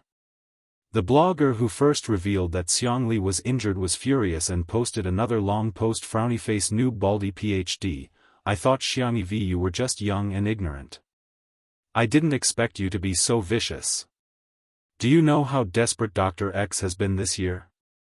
He handed over his most prized research to someone else, not because he didn't want to continue, but because he couldn't do any more experiments. That was research that could win the Nobel Prize in medicine. He had given it to someone else just like that. What about you? His brain was stupid, his personality was selfish, and his medical skills were full of showmanship and exaggeration. Now, he actually dared to say that he could definitely cure Dr. X? What do you think of the intelligence of a genius? What do you think of the efforts of the famous doctors in the country this year? It's not enough that you hurt Dr. X's body, now you want to destroy his will. Your actions are despicable. Your intentions are damning. Chapter 216. As soon as this Weibo post was posted, it caused a heated discussion. Well said, no wonder she's a PhD student. Being cultured is different. I only know how to call her an idiot. Oh my god, is the vase fairy lying to Dr. Xiang? How can she do that? I'm going to cry again. Dr. Xiang trusts her so much. If he finds out that he was lied to, he'll be so upset. The netizens who were watching the show reposted, commented, and liked the post, sending it to the hot search list. Many people even tagged the big shots in the scientific research circle, hoping that they would come forward and say something. However, the strange thing was that none of the big shots spoke up. Some anti-fans took a different approach and tagged the Wuxia Traditional Chinese Medicine Association. They said passionately, shouldn't the traditional Chinese medicine practitioner's license be revoked? Buzz. A notification popped up on the screen. The anti-fans clicked on it and realized that it was a reply from the Wuxia Traditional Chinese Medicine Association. Hello. May I ask who this genius doctor is? Where can I find her? I'm willing to reward you handsomely. The anti-fans were dumbfounded. What the hell? Official Weibo, have you been hacked? He hesitated for a moment before typing, you don't have to thank me. She's a regular guest on a very popular live variety show called The Vase Fairy. After sending it out, he felt that something was amiss. After reading it several times, he finally reacted and hurriedly sent another message. Ahem, I'm sorry, I got used to calling her that. I almost thought that her surname was Vase. Her name is Xiangyi and her Weibo username is Xiangyi. A moment later. Many traditional Chinese medicine masters in the country received a call from the president of the Traditional Chinese Medicine Association. An emergency online meeting was called. More than 10 minutes later, dozens of traditional Chinese medicine masters gathered in the online conference room of a certain software company. Every one of them was a big shot who could be called a divine doctor. The person who presided over the meeting was the president himself. He was already in his twilight years and had deep wrinkles on his face. He was hale and hearty, and his hair was black and lush. Many of the masters even secretly discussed whether the president wore a wig or used hair dye behind his back. I called this meeting mainly to show everyone this video. The president made a gesture and a young boy beside him played the video for him. His excited voice could still be heard. Grandpa, I've confirmed that this video is real. This young divine doctor is only 20 years old. Little miracle doctor? How could a 20-year-old be called a divine doctor? Many of the masters muttered in their hearts. When they were 20 years old, they were still being lectured by their masters. At this moment, the video was shared to everyone's screen. Everyone casually glanced at it and their attention was instantly attracted. The girl in the video was calm and indifferent. She seemed to have the help of the gods when she inserted the needles. She removed the acupoints, inserted the needles, operated the needles, retained the needles, and removed the needles. Every step was done by her. In the eyes of the layman, it was as if she was moving at twice the speed. But in the eyes of these masters of the apricot world, he was a genius. 10 minutes later, when the video ended, many people realized that they were holding their breaths unconsciously. Who is this little divine doctor's master? Where do you live? Someone couldn't hold back and took the lead to ask. This immediately caused the crowd to be dissatisfied. Old Sue, are you trying to poach people in front of me? Do you think the little divine doctor will take a fancy to your shabby clinic? Why don't you come to me and take me as your teacher? My hospital is big. All of you are ugly, but dream on. Let me put it this way, where does the little divine doctor live? I'll go to her house and accept her as my disciple. Chapter 217. Just as everyone was discussing excitedly, a voice suddenly rang out. Elder Jing, who was known as the Poison Doctor, sneered. Take in a disciple? You want to take her in, but does she want to? Her acupuncture skills are enough to be a master for many of you. The conference room fell into an eerie silence. Elder Jing was good at fighting poison with poison. However, his reputation as the Poison Doctor was spread because of his sharp tongue. Because of his eccentric personality and sharp tongue, he had offended many patients from rich and powerful families. There was a moment of silence. Elder Yun, who was good at food therapy, said gently, the young lady's acupuncture skills are superb, but I can teach her food therapy. Elder Yun was very popular. As soon as he spoke, someone immediately agreed. Yes, yes, yes. I'm also very good at massaging. I can teach her. When it comes to cupping, if I claim to be second, who dares to claim to be first? The young lady's pulse reading is too slow. I'm afraid she's inexperienced. I can teach her how to look, listen, question, and feel the pulse. The conference room instantly became the time for the masters to show off. The president of the Chinese Medicine Association closed his eyes and rested. Now that traditional Chinese medicine was strongly impacted by Western medicine, the number of young people who were willing to learn traditional Chinese medicine was far less than Western medicine. After a long time, it was too difficult to find a good seedling. Medicine was like any other discipline. It needed geniuses. The young lady in the video displayed such a high level of acupuncture skills at the age of 20.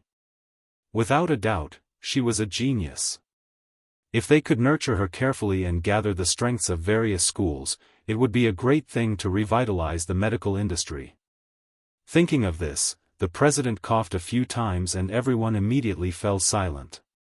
My grandson said that she's recording a program. I'd like to invite a few of you to participate in her program and see if the young lady has any intention of becoming a disciple. Everyone instantly responded enthusiastically and expressed that they would choose them.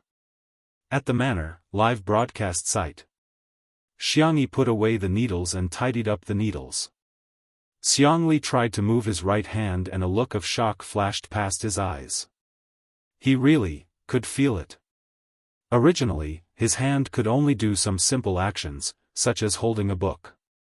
But now, he felt that he could write and draw. Xiangli couldn't help but be moved. He muttered softly, "Our tutu is really amazing." The netizens in the live broadcast room were speechless. It can't be. It's really effective. Could it be that Xiangyi wasn't messing around? Suddenly, there was movement at the door. A staff member came in and whispered a few words to Li Jianyu. A few seconds later, Li Jianyu said absent-mindedly, Sister E, please go to the door. The police are looking for you. The trolls started their business, the police are here to arrest her. Ha ha ha, I love it. The next second, Li Jianyu's voice spread throughout the live stream. He said he's here to give you a silk banner. The haters? Xianxia went to the entrance of the manor in confusion. A white and blue police car was parked outside the black iron gate.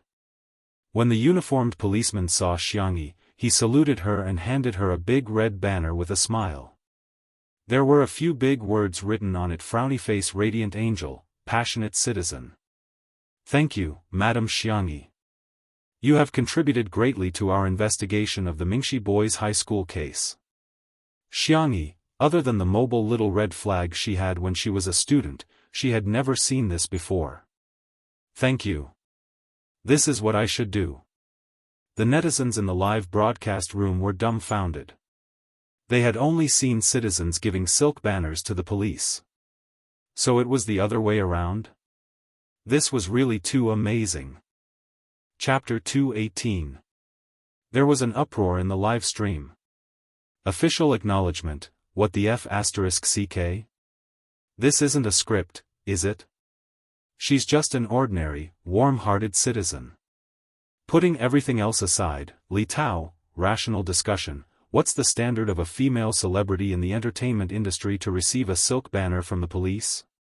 At this moment, countless haters were staring blankly at their keyboards with blank looks on their faces. How is she being criticized? How is she being criticized? This female celebrity, Xianxia, is toxic. She's also a female celebrity, but she's either glamorous on the red carpet or taking street photos at the airport. Occasionally, there's even some love scandals. What about me? Gardening, cooking, catching pigs, sanxian, traditional Chinese medicine. She drove a tractor to send a child to school and actually saved the child's life. Come to think of it, I actually have some charisma. With this silk banner representing official acknowledgement, coupled with the fact that the acupuncture she had given Xianxia was indeed effective, the comments section became much friendlier. Sob sob sob, I didn't dare to say anything, but I really couldn't take it anymore. Sister E is still a good child if she knows her mistakes and changes. E has indeed done something wrong, and will admit it even if you don't push us over the head. However, I hope you can see the good in her red heart. I'm really confused now. I feel like the current vase fairy is so different from before. It's like she's a completely different person. You're not the same person. I used to like watching the videos of vase fairies variety shows edited by the Up and the Ghost section. She's a variety star and has participated in many shows, but she's really a black hole in variety shows. Not only is she awkward, she also likes to cry, put on airs, and act like a big shot. But now, she's a completely different person. I'm starting to wonder if she has a twin now. Xianxia returned to the living room with the silk banner. Shui chuckled. Do you want me to hang it up for you? Xianxia was slightly embarrassed. No, let's put it away. I'll go check on Xiao Naofu, it's still ignoring me. Xianxia, who was sitting by the floor-to-ceiling window, flipped through the pages of the book on his lap with his pale fingers and said calmly, male creatures can't be spoiled. Once they're spoiled, they'll be spoiled. The words male creature had a double meaning. Shui raised her eyebrows and looked at him from afar. Xianxia looked over. Their gazes met in the air. Invisible electric currents crackled and exploded as they clashed secretly. The girl suddenly snorted. Is Xiao Naofu a boy? Shui, Xianxia, the two of them looked at Xianxia. The little girl was curiously lifting the kitten's furry tail. Suddenly, Shui clasped her wrist, and she could feel the warmth of his fingers. It's not good for you to take advantage of Xiao Naofu like this, right? Xianxia explained in a low voice, no, I'm just curious. I want to see, cough. Her milky white ears gradually turned red. She had never raised a cat, nor had she carefully studied Xiao Naofu's body. In addition, Xiao Naofu was her system when she was about to transmigrate, so its voice was a kind of androgynous mechanical voice. She had always assumed that Xiao Naofu was a girl. The corners of Shui's lips curled up slightly, and her peach blossom eyes narrowed lazily. So straightforward? That's not good. Xiao Naofu also wants to save face. In the live stream? Am I the only one who thinks the wrong way? Shuringdi is too flirtatious. He's successfully made me blush in front of the screen. I'm louder than a screaming chicken. No one can cover my mouth. DBQ mom, I didn't become a scientist, but I became an expert today. Sisters, untimely occasion, I can. Chapter 219. The girl muttered weakly, but, it doesn't have that, what? Shui smiled. She didn't know if he really didn't understand or if he was deliberately teasing her. That one, the man's low laughter sounded in her ears. The two were so close that Xiangyi could even feel the vibration of his chest. Her wrist seemed to be gently caressed, and an indescribable feeling of affection arose. She felt a slight itch. She felt restless. Shui leaned over, turned off their microphones, and whispered a few words in her ear. Then, as he wished, he saw, the redness on the little rabbit's ears became more prominent. Xiangyi. So that's how it is. Xiao Naofu, who was on the hammock, licked its paws and glanced at Xiangyi in disgust. Stupid woman. Not only could she not tell its gender, but she couldn't even tell how bad the two men in the room were. Especially Shui, this stinky man. Even a dog isn't as good as him. A moment later. Shui's voice was tinged with a low, husky smile. Do you understand? Xiangyi's voice was like a mosquito as she replied, not far away. Xiangli flipped through his book and said coldly, do you think you can hold Tutu's hand just because you want to? He was plotting something. Did he think that he, Tutu's second brother, was dead? Only then did Xiangyi realize that Shui had been holding her wrist the whole time. As if she had been scalded, she pulled her hand away and said uncomfortably, I'm going to make a cake. Teacher Yin and the others should be back soon. The girl fled into the kitchen. Shui looked at Xiangli and mouthed a few words with his thin lips. His back was to the camera, so the audience in the live broadcast room couldn't see it. However, Xiangli could read lips and easily recognized Shui's words, don't be angry, second brother-in-law. In Nanchang, men would only call their wife's brother or uncle. Xiangli secretly gritted his teeth. I treat you as my brother, but you want to hit on my sister? Dream on. The manor stretched to the green hills not far away. Shengguang accompanied his wife for a walk here. He took off his coat and put it on her. Madam, take a rest. The cameraman was filming silently. After returning from Mingxi Boys High School, Yin Jiangxue was not in a good state. She tightened her husband's coat and sighed. In life, things don't always go as one wishes. Some people can't get what they want, while others can't. I really feel sorry for those children. Yin Jiangxue actually liked children very much and had put in a lot of effort over the years. First, he sought medical help. Later, he even tried praying to God and Buddha. But she still couldn't get pregnant. If she had children, she would treat them like treasures. But how could the parents of those children at Mingxi Boys High School? Yin Jiangxue closed her eyes and couldn't bear to continue thinking about it. Shengguang said gently, children are like fate. We can't force them. We just have to let nature take its course. Yin Jiangxue's red lips moved slightly. Perhaps because the incident at Mingxi Boys High School was too emotional, she revealed her inner thoughts. Actually, I recently asked a master to prescribe me a prescription. It said that it can increase the chances of pregnancy, but it will be harmful to the body. I may not be able to act anymore. I want to give it a try, Shengguang objected. No. Your health is the most important thing. The live broadcast room was suddenly filled with curses. Is Yin Jiangxue out of her mind? Me? I really don't understand why women like her insist on having children. I'm vomiting. Boys are okay, but women are hopeless. The Qing dynasty has already fallen and she still wants to carry on the family line for her husband? Chapter 220. Xianxia smiled bitterly and said, I'm sorry, hubby. You didn't do anything wrong. Shengguang knew that although she looked carefree, she was actually very sensitive, especially since her previous marriage had hurt her too deeply. Our marriage is based on love and trust, not children. If we have children, we'll raise them together. If we don't, it's okay. When we're old and gray, we'll still be able to spend some quality time together. Jiangxue was amused by his words, and those sentimental and hesitant emotions also dissipated. She suddenly thought of something and said, I heard from Shui that little Xiangyi has medical skills. Why don't I ask her to take my pulse? Shengguang nodded and said, okay, I'll accompany you. There was another round of mockery in the pop-up comments. Even if you're desperate, you don't have to be like this, do you? I'm dying of laughter.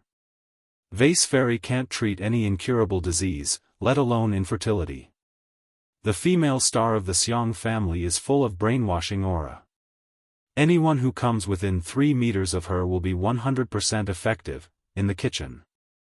Xiangyi put the chocolate mousse cake she had made into the refrigerator and waited for it to solidify before it was ready to eat.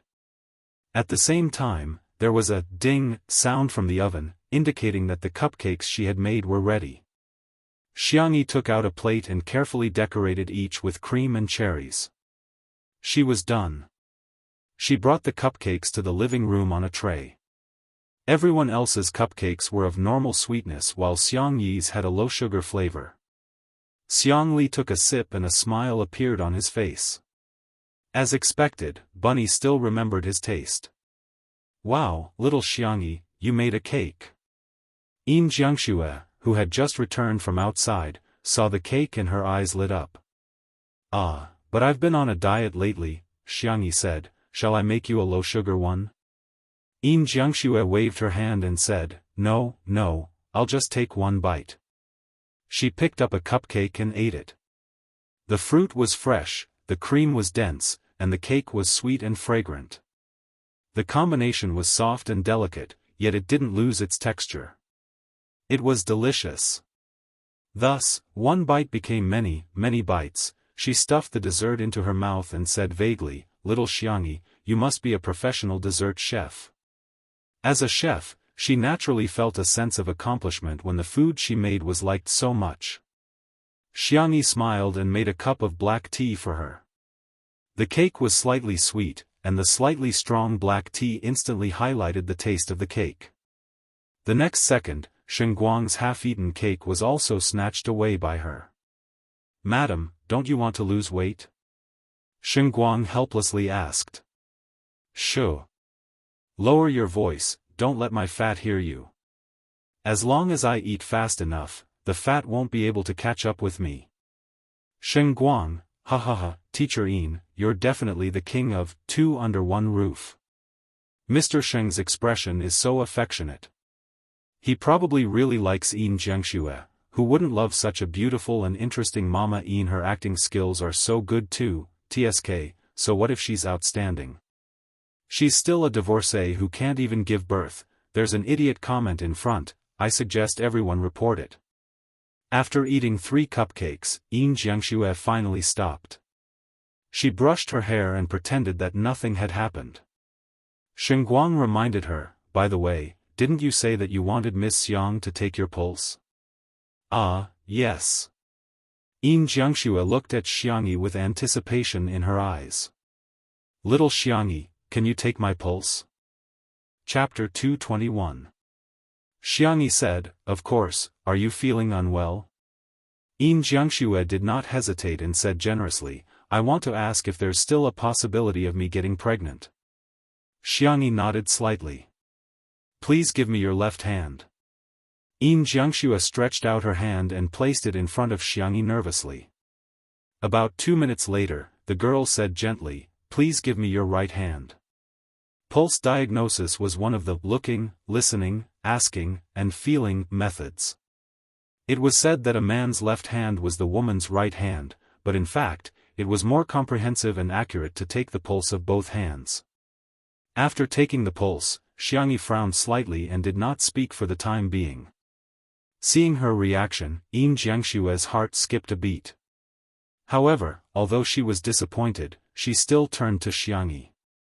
"I'm fine, you don't have to say anything to comfort me. I know I'm not fated to have children in this life." Shengguang hugged her shoulders and patted her gently. Xianxia looked up in surprise. "Miss Yin, you've misunderstood. I'm thinking about which prescription to choose." She had once traveled through a world. In order to help the female lead of that world ascend to the position of empress, Xianxia worked hard to study medicine and became the first female imperial physician. She was best at gynecology. However, if she was too good at it, it would also be troublesome. Just like how a straight-A student could write down the standard answer quickly, but sometimes, a genius student would struggle with which one to write down, Jianghu was overjoyed. "Do you mean that I can still get pregnant? I'll give it a try." Xianxia gave the most conservative answer. "There's about a 90% chance, but you'll need to cooperate with me to nurse your body." 90%? Jianghu could not believe it. The doctors she had seen before all said that the chances were slim. The most optimistic one, which gave the greatest possibility, was only 10 to 20%. The girl took a pen and paper and wrote down the prescription. She folded it and handed it to her. "I'll prepare a medicinal diet and recipe for you later. If you're still worried, you can take the prescription to the experts. After confirming that there's no problem, you can take the prescription." Jianghu felt as if she had received a treasure and thanked her profusely. "Thank you. Thank you, little Xianxia. I will definitely do as you say." Some of the viewers watching the live stream were genuinely happy for Jianghu, while others were jealous. "What kind of prescription is this? Is there only 4 words written on it, drink more hot water? Vase Fairy, please go read some tactful chicken soup novels. You're always talking big, I can't stand it. First, you said that you can cure the doctor's older brother after 5 times. Now, you're saying that there's an 80% chance that you can make Mama Yin pregnant. You even confidently said that you'll show the prescription to an expert. Do you really think you're a miracle doctor?" No, she's not confident. She just knows that no one can argue with her. How could Dr. Xiang and Teacher Yin have anything to do with her after leaving the show? She did it on purpose because she felt that it wouldn't be good for them to fall out with her. TSK, it would be great if they could hire an expert to do it until now. They would definitely smash the Vase Fairy's face. As soon as this bullet screen floated past, another staff member came in and whispered a few words to Li Jianyu in a hurry. This time, not only was Li Jianyu in a trance, he was also confused on the spot. "It can't be, right? It can't be, right?" The president of the Wuxia Chinese Medicine Association, along with several big shots of Chinese medicine, begged to appear on their variety show. The reason was, his eyes focused on Xianxia. He swallowed his saliva and said into the microphone, Sister E, someone is looking for you again. I think it's a few old grandpas." Chapter 222. At the entrance of the manor. Xianxia didn't know any of the old men in front of her. She politely greeted, "Hello, Grandpa, are you looking for me?" "That's right." The one who spoke was Elder Fong, the president of the Chinese Medicine Association. He said calmly, "Here's the thing. We want to use your show to popularize medical knowledge to the public and promote traditional Chinese medicine culture. Is it convenient for you?" Xianxia looked at Li Jianyu and said, "Director Li, of course. It's our honor." Li Jianyu, who was behind the camera, said while wiping his sweat profusely. He knew the identities of the 3 big shots.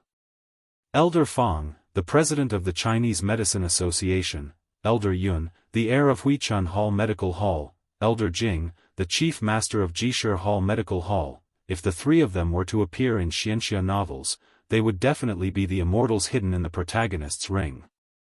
It was no exaggeration to say that they were medical experts that many rich and powerful families couldn't afford to hire. Yet, they were now going to appear on Two Under One Roof, an online live variety show to spread medical knowledge. How was this using a sledgehammer to kill a chicken? This was simply using a green dragon crescent blade studded with gems. This way please. Xianxia led the way in front and couldn't help but take a few more glances at Elder Yun.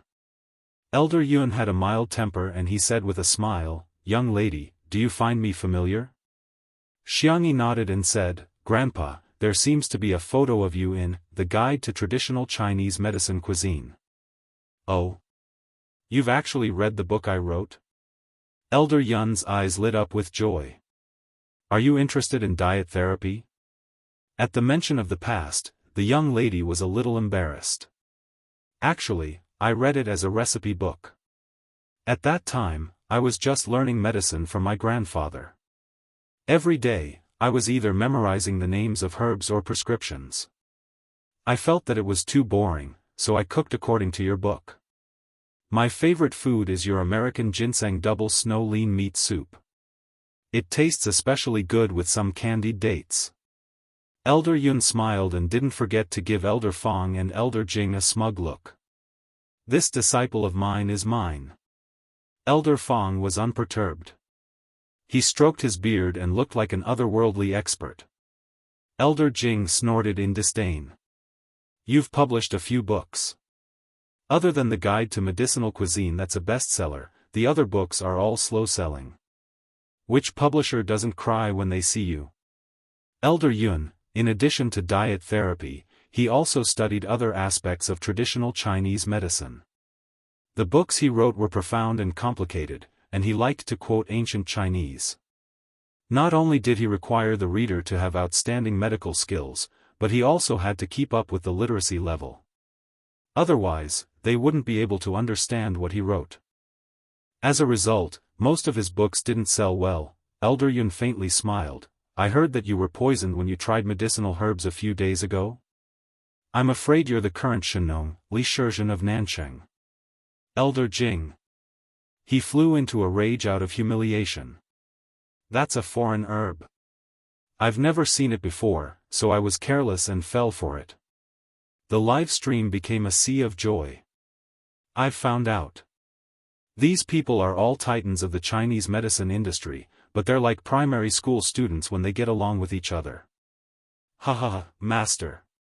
Teach me how to insult people. Ah no, teach me medicine. It's okay to expose each other's shortcomings, how mean. But I don't mind listening to more dog talk." When everyone entered the living room, they naturally exchanged a few pleasantries. Jianghu's eyes lit up when she heard their true identities, but then slowly dimmed. How could such a big shot make a move so easily? Chapter 223. She had been looking for famous doctors all these years and had seen the fickleness of the world. She had met doctors who were benevolent, doctors who were only after money, and even scammers who weren't good at medicine. The more skilled a master was, the more difficult it was for ordinary people to make an appointment with him. She sighed and decided to let nature take its course. It would be great if she could get a few masters to treat her. If they couldn't, then they didn't owe her anything. Xianxia took out a tea set that her third brother had given her. Xiangqi had good taste, so the tea set he had chosen was simple and beautiful. It was pleasing to the eye just by looking at it. She warmed the cup, washed the tea, and made the tea. The young girl's actions were natural and elegant. Elder Fong and the others tasted the tea and looked at Xianxia with even more affection. It was as if they were looking at their own disciple. Elder Jing couldn't wait to ask, "Young girl, who did you learn your medical skills from?" Xianxia answered honestly, "My grandfather." "Xiangyin?" Elder Jing frowned. "He's quite good at medicine." He had Xiangyin as his WeChat friend, but that old man always liked to show off how cute his little granddaughter was. It was very annoying, so he had blocked Xiangyin a few years ago. Now that he thought about it, he regretted it so much. He had missed such a good seedling. Elder Yun took a sip of tea and said, it's rare to hear you praise someone. I thought you were too short of vocabulary and had never learned any commendatory words. Elder Jing retorted, commendatory words are used to praise people. Elder Yun was speechless. Seeing that the two old friends were about to quarrel again, Elder Fong rubbed his forehead and said, "All right, don't forget about business."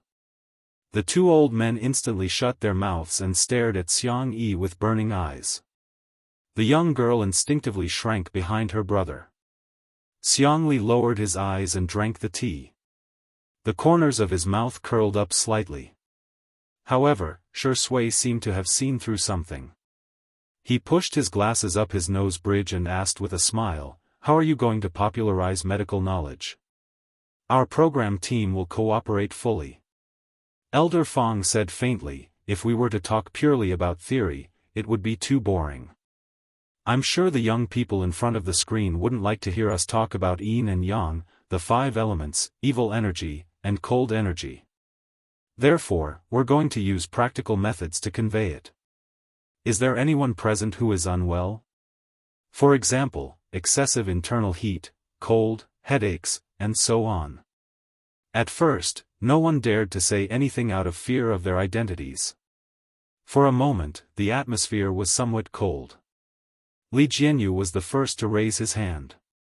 I've been suffering from an oral ulcer recently. Can it be treated?" Elder Yun suggested that they eat more pears, loquats, tomatoes, and other fruits and vegetables. Elder Jing suggested that they could use gentian laogan decoction or buplurum decoction. Elder Fong, on the other hand, gave a detailed explanation, from the cause of the disease to the symptoms to how to treat the symptoms. His explanation was easy to understand and fascinating. With Li Jianyu taking the lead, the other staff members also raised their hands. Jiangxue was a little hesitant. What if she caused the masters to be flamed by the netizens? That was not what she wanted to see. Xingguang held her hand. "Madam, why don't we show the prescriptions to the masters?" Jiangxue heaved a sigh of relief. "That's good too.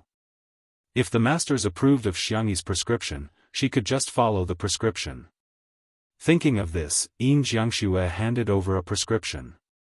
Because it was folded and the paper was similar, she didn't realize that she was handing over the prescription that the doctor had given her. Chapter 224.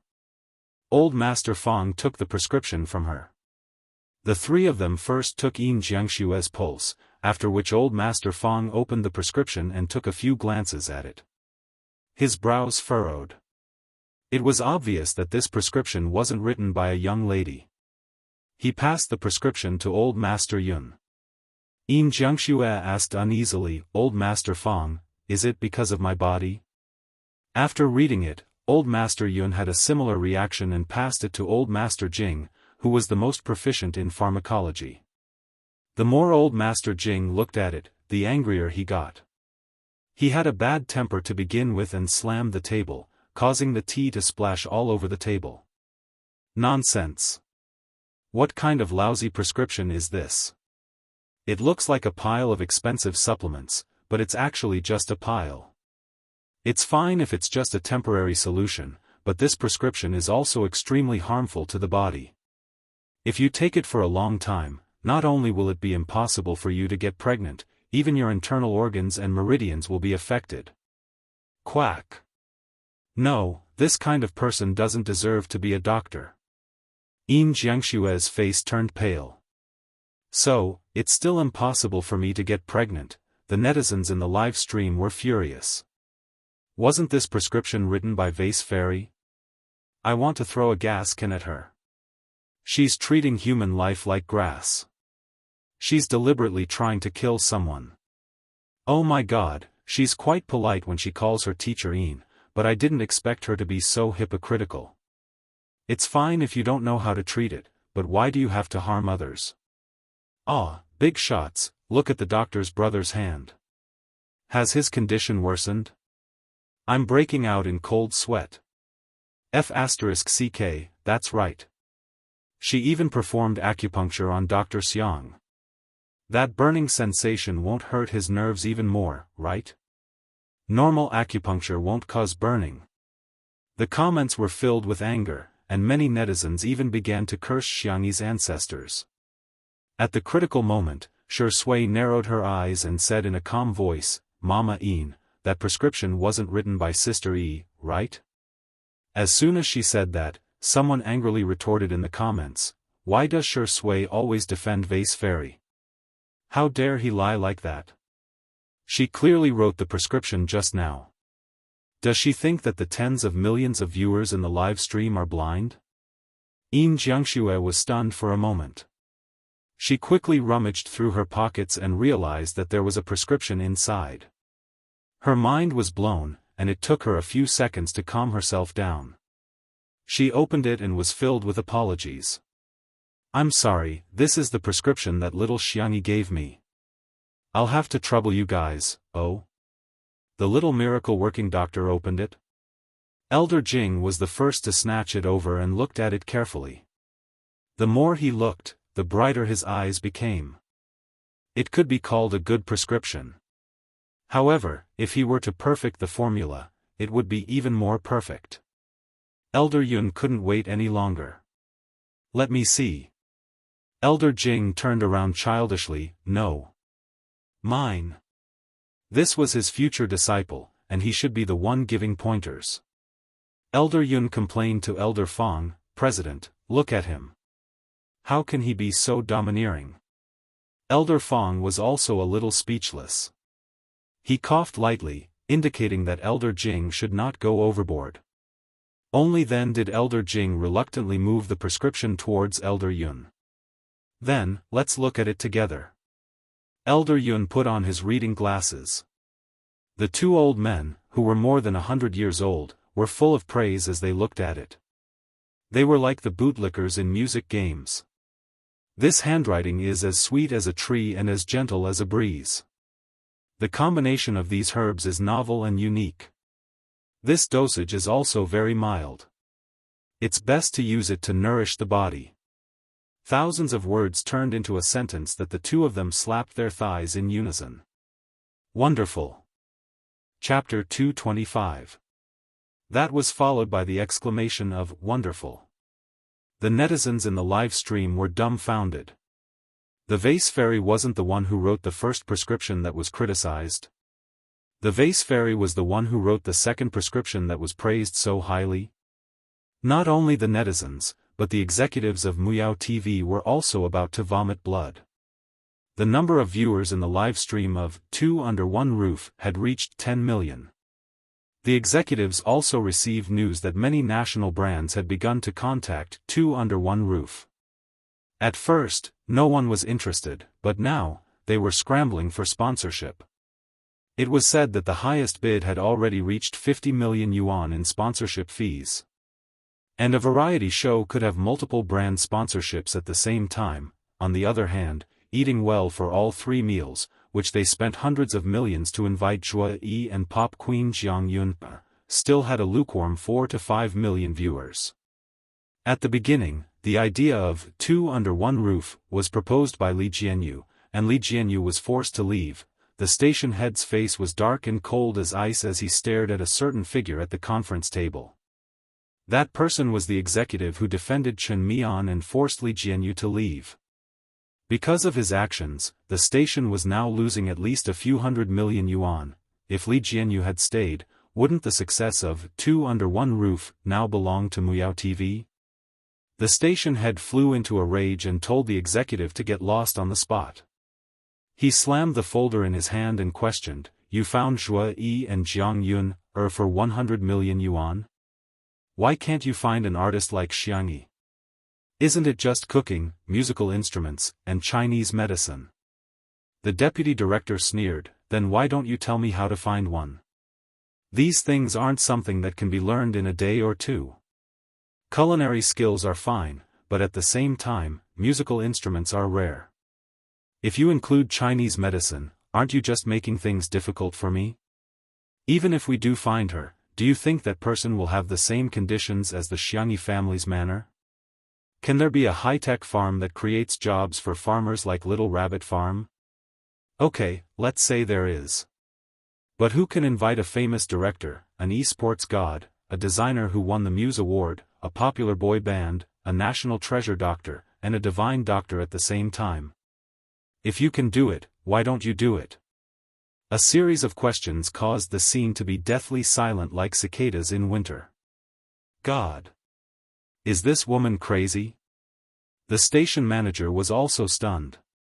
He never thought that the woman who had worked for him for so many years would dare to talk back to him in public.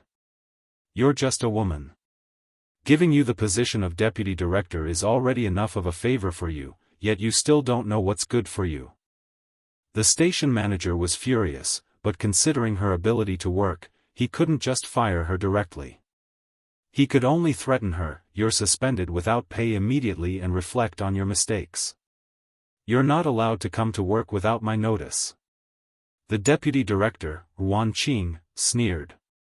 She casually tore off the identity plate that she had treasured for many years and threw it on the table in a valiant manner. "I miss your mother. I quit." At this moment, in the manor's living room, seeing that his two old friends couldn't stop praising her, Elder Fong had no choice but to say, "Madam Yin, you don't have to worry. If you take good care of yourself according to this prescription, there's a possibility of you having a child." "Forget it, I'll be more conservative with my words." He paused for a moment and felt a sense of pride. "There's a 99% chance that you'll have a child." Yin Jianghu was pleasantly surprised. She sobbed and covered her face with her hands, crying tears of joy. Chapter 226. Shengguang was also a little moved. He raised his hand and hugged her. "Darling, that's great. You can finally fulfill your wish." Looking at the loving couple, everyone felt happy for them from the bottom of their hearts. In the live stream, "I'm not listening, I don't believe it, I don't believe it. What the F***ck? Vase Fairy's medical skills are so brilliant. She should be really amazing. After all, these people are all giants in the Chinese medicine industry. I'm just curious how the program team managed to invite them." Li Jianyu happened to catch a glimpse of that comment and thought to himself, "I really didn't invite them, the big shots are the ones who came willingly. They don't even need to pay for their appearance." It turns out that pies can come one after another, Dr. Xiang who doesn't need money, the big shots of Chinese medicine who don't need money, and Hades who is paying for it. He was overjoyed and he was grinning from ear to ear. Elder Fong and the other two slightly modified Xiangyi's prescription. Xiang Yi also discussed with them the follow-up diet and recuperation plans. She had the strength to begin with, and she was also humble. One was willing to learn and the other three were willing to teach. In the blink of an eye, they had been discussing for more than half an hour. Xiangyi benefited a lot and the three masters also thought that the ideas she came up with were good. They were full of praise for her. "By the way, masters, since you're all here, why don't you take a look at Dr. Xiang's hand?" Li Jianyu suggested. He thought that with these masters around, they might be able to help Dr. Xiang's hand heal faster. The three of them naturally had no objections. Xiangli was also very cooperative. They finished taking his pulse. Elder Jing was the first to speak. "If I were to treat him, I would use the method of fighting poison with poison to stimulate him. Although I can guarantee that he will regain some feeling in his hand, I'm afraid there will be other sequelae." Elder Yun said, "I'm the opposite of him. The method I can think of is too gentle, but it will take too long. You're in the scientific research field and time is too precious. I'm afraid you can't afford to delay." Elder Fong pondered for a long time before stroking his beard. This world still belongs to the young after all. This acupuncture technique is something that old people like us can't think of. Even if we can think of it, we wouldn't dare to use it carelessly. I've heard of little Xiang's hand injury before. Previously, the descendants of the 9 needles of the divine in our country had also thought of using acupuncture to treat him. However, he was already old and was afraid that his hand would be unstable. The younger generation wouldn't be able to take over, so they didn't dare to do it and delayed it for a long time. Elder Fang spoke at a leisurely pace, like a kind grandpa telling a story. Everyone listened attentively. In the end, he suddenly changed the topic. Now that I think about it, it's actually a good thing. Because my little disciple's acupuncture technique is even better. It was even more ingenious. Moreover, it would solve the root cause. It's even more effective. Everyone? What the hell? Elder Fang, did you receive money to advertise? Elder Yun and Elder Jing. I thought you were the most honorable, but I didn't expect you to be the most shameless. Elder Yun said angrily, when did little Xianxia become your disciple? He's obviously my disciple. Elder Jing was even more direct as he scolded, you two old fogies, stop flattering yourselves. This is the disciple I've taken a liking to. Let me tell you, don't even think about snatching her from me. The three of them quarreled more and more fiercely. The two old grandpas who were almost 200 years old were about to fight. Xianxia, she was quite confused. The netizens in the live stream were not only dumbfounded, but they were also stunned. Someone guessed weakly, are these three masters here to take in Xianxia as their disciple? Chapter 227. Someone was dumbfounded. I thought that men would only fight over Xianxia. I never expected that one day, they would fight to take her in as their disciple, someone even commented on the front line. F***CK. The Wuxia Traditional Chinese Medicine Association posted on Weibo that there were more than a dozen traditional Chinese medicine masters who were late because they couldn't get tickets for the high-speed rail.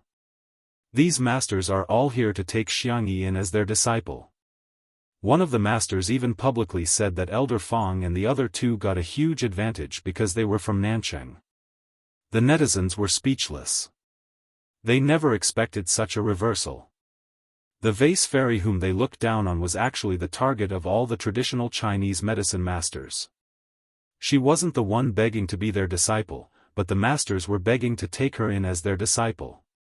Amazing. The netizens who had followed the trend to criticize Xianxia seemed to have been enlightened and suddenly sobered up.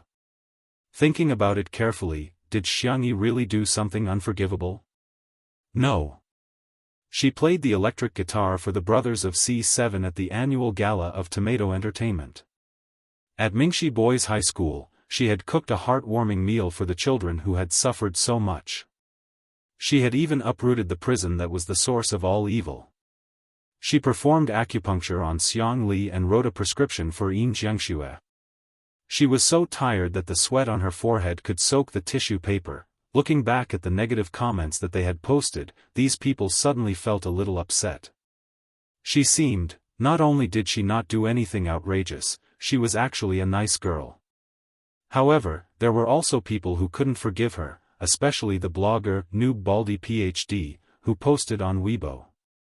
Xianxia V, have you apologized to Dr. Xiang today? No, smiley face, he had a lot of fans to begin with and was very influential. As soon as he posted on Weibo, many people were enraged and flocked to the live stream. Wow, she's cleared her name just like that? Isn't it her duty to treat Dr. Xiang? After all, if it weren't for her, Dr. Xiang wouldn't have gotten injured. Didn't you hear that the masters know her grandfather? She's a second-generation doctor. Who knows if the masters are here to support her on account of her grandfather? Once these words were spoken, they didn't get the same response as they did in the beginning. On the contrary, Xianxia's fans and Untimely Couple's fans stepped forward. How do you know she didn't apologize? Isn't it a traditional virtue since ancient times to admit one's mistakes and correct them? We're willing to admit Xiangxia's mistakes, but why don't you dare to admit Xiangxia's excellence? No one is perfect. Everyone here, ask yourselves, who hasn't made mistakes? Why do you hold Sister E to the standard of a saint, but hold yourself to the standard of a rotten person? Just as the two sides were arguing, Shui suddenly opened her mouth. Seniors, may I trouble you to take Sister Yi's pulse? The three grandpas who had already started rolling up their sleeves looked at Xianxia in unison.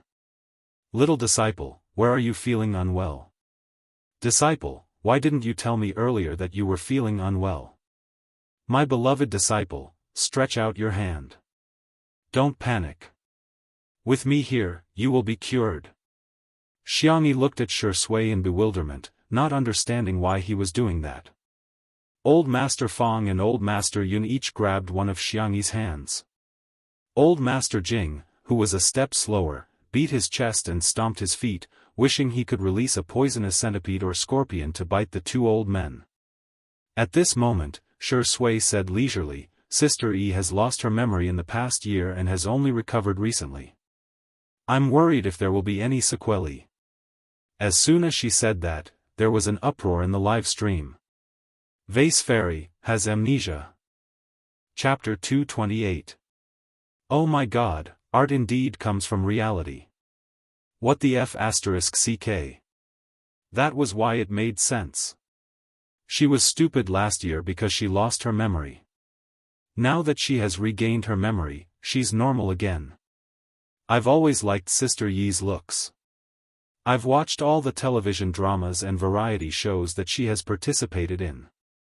Actually, I've guessed that she has dual personality disorder. Their personalities are really worlds apart. There was also a group of people who refused to believe it. You can even come up with an excuse like memory loss? Sure Sui, you're awesome. As expected of a man who has won the Best Actor and Best Actor awards. Look at how natural his acting is. Little fresh meats, come out and take a beating. Hey, what a coincidence. Not only did she lose her memory, she even selectively lost her memory.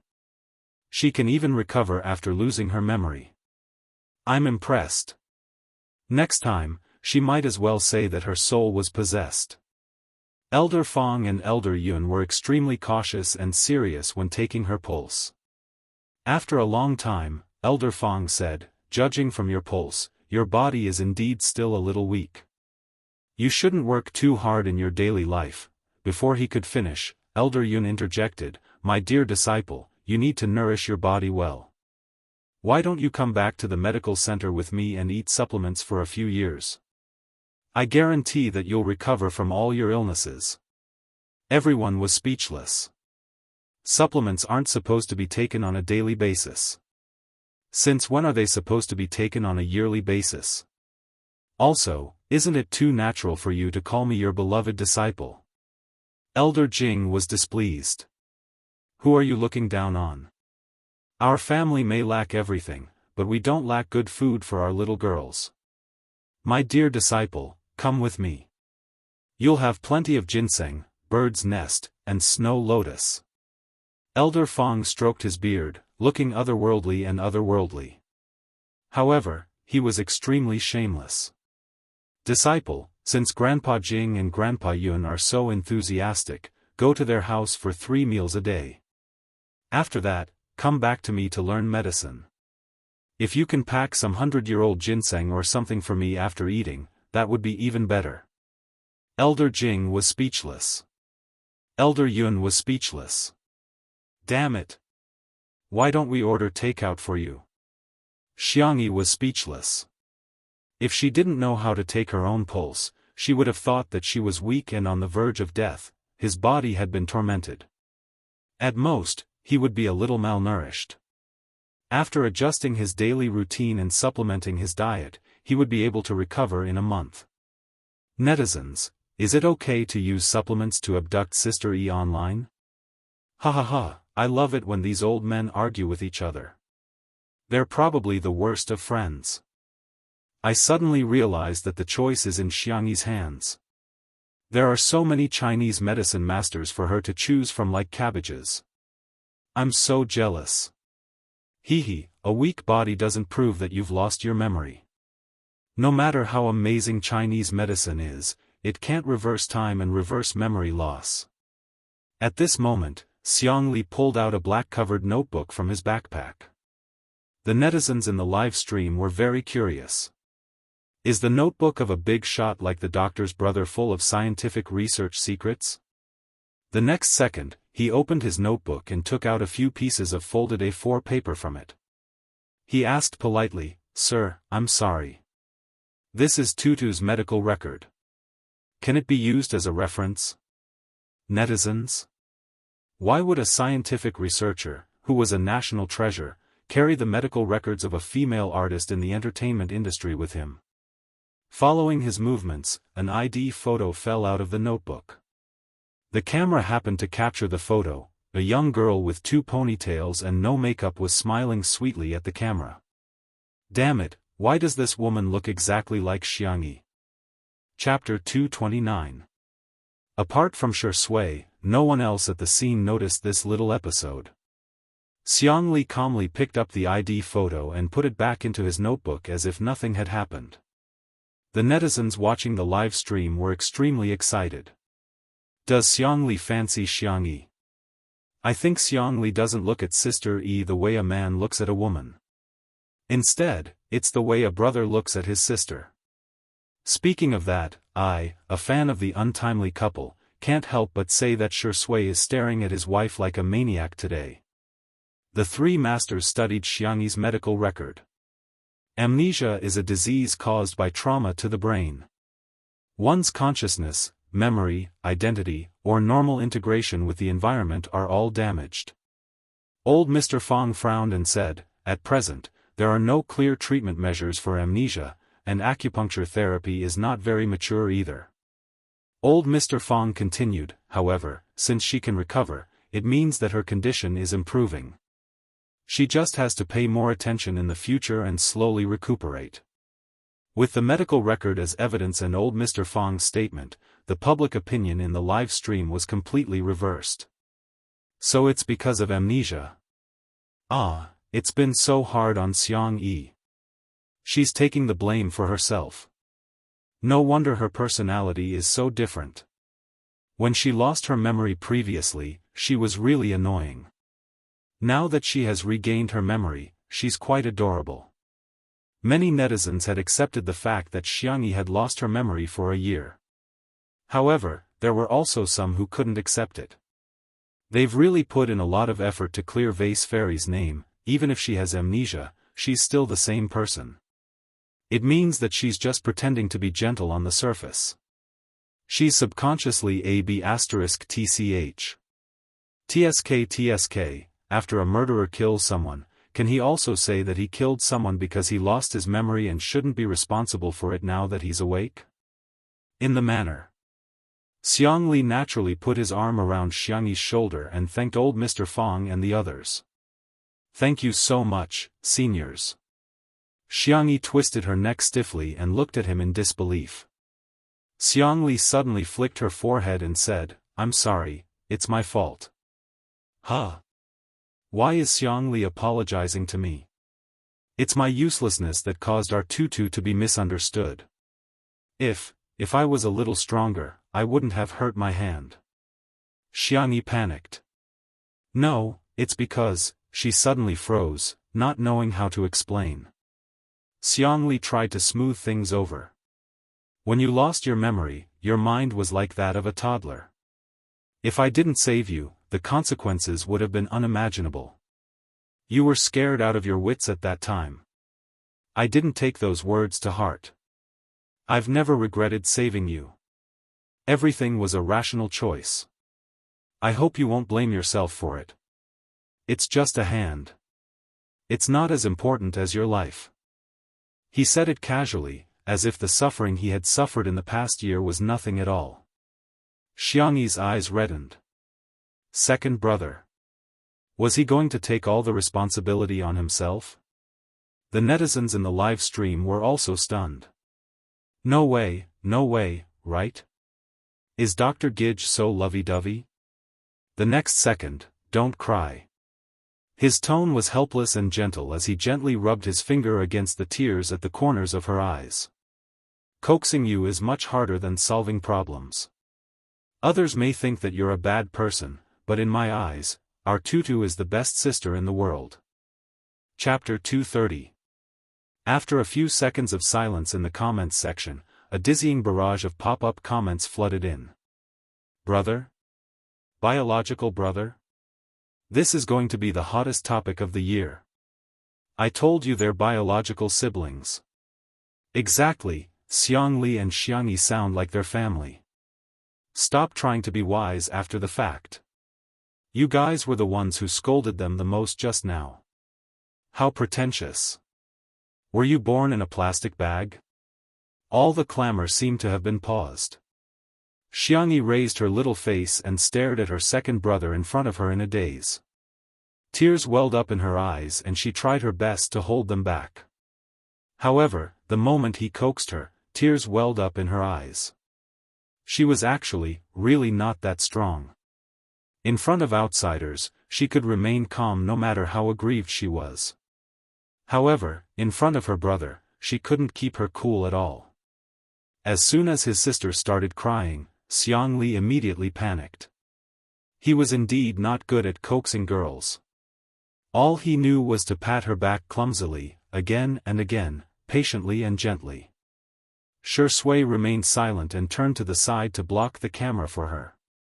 However, she didn't disturb her and Xiangli. Do you want some candy? Xiangli asked as he took out a milk candy from his trouser pocket. Shui was speechless. Looking at the familiar brand of milk candy, his eyebrows twitched. Is giving out candy a coaxing technique that's been passed down in the Xiang family for generations?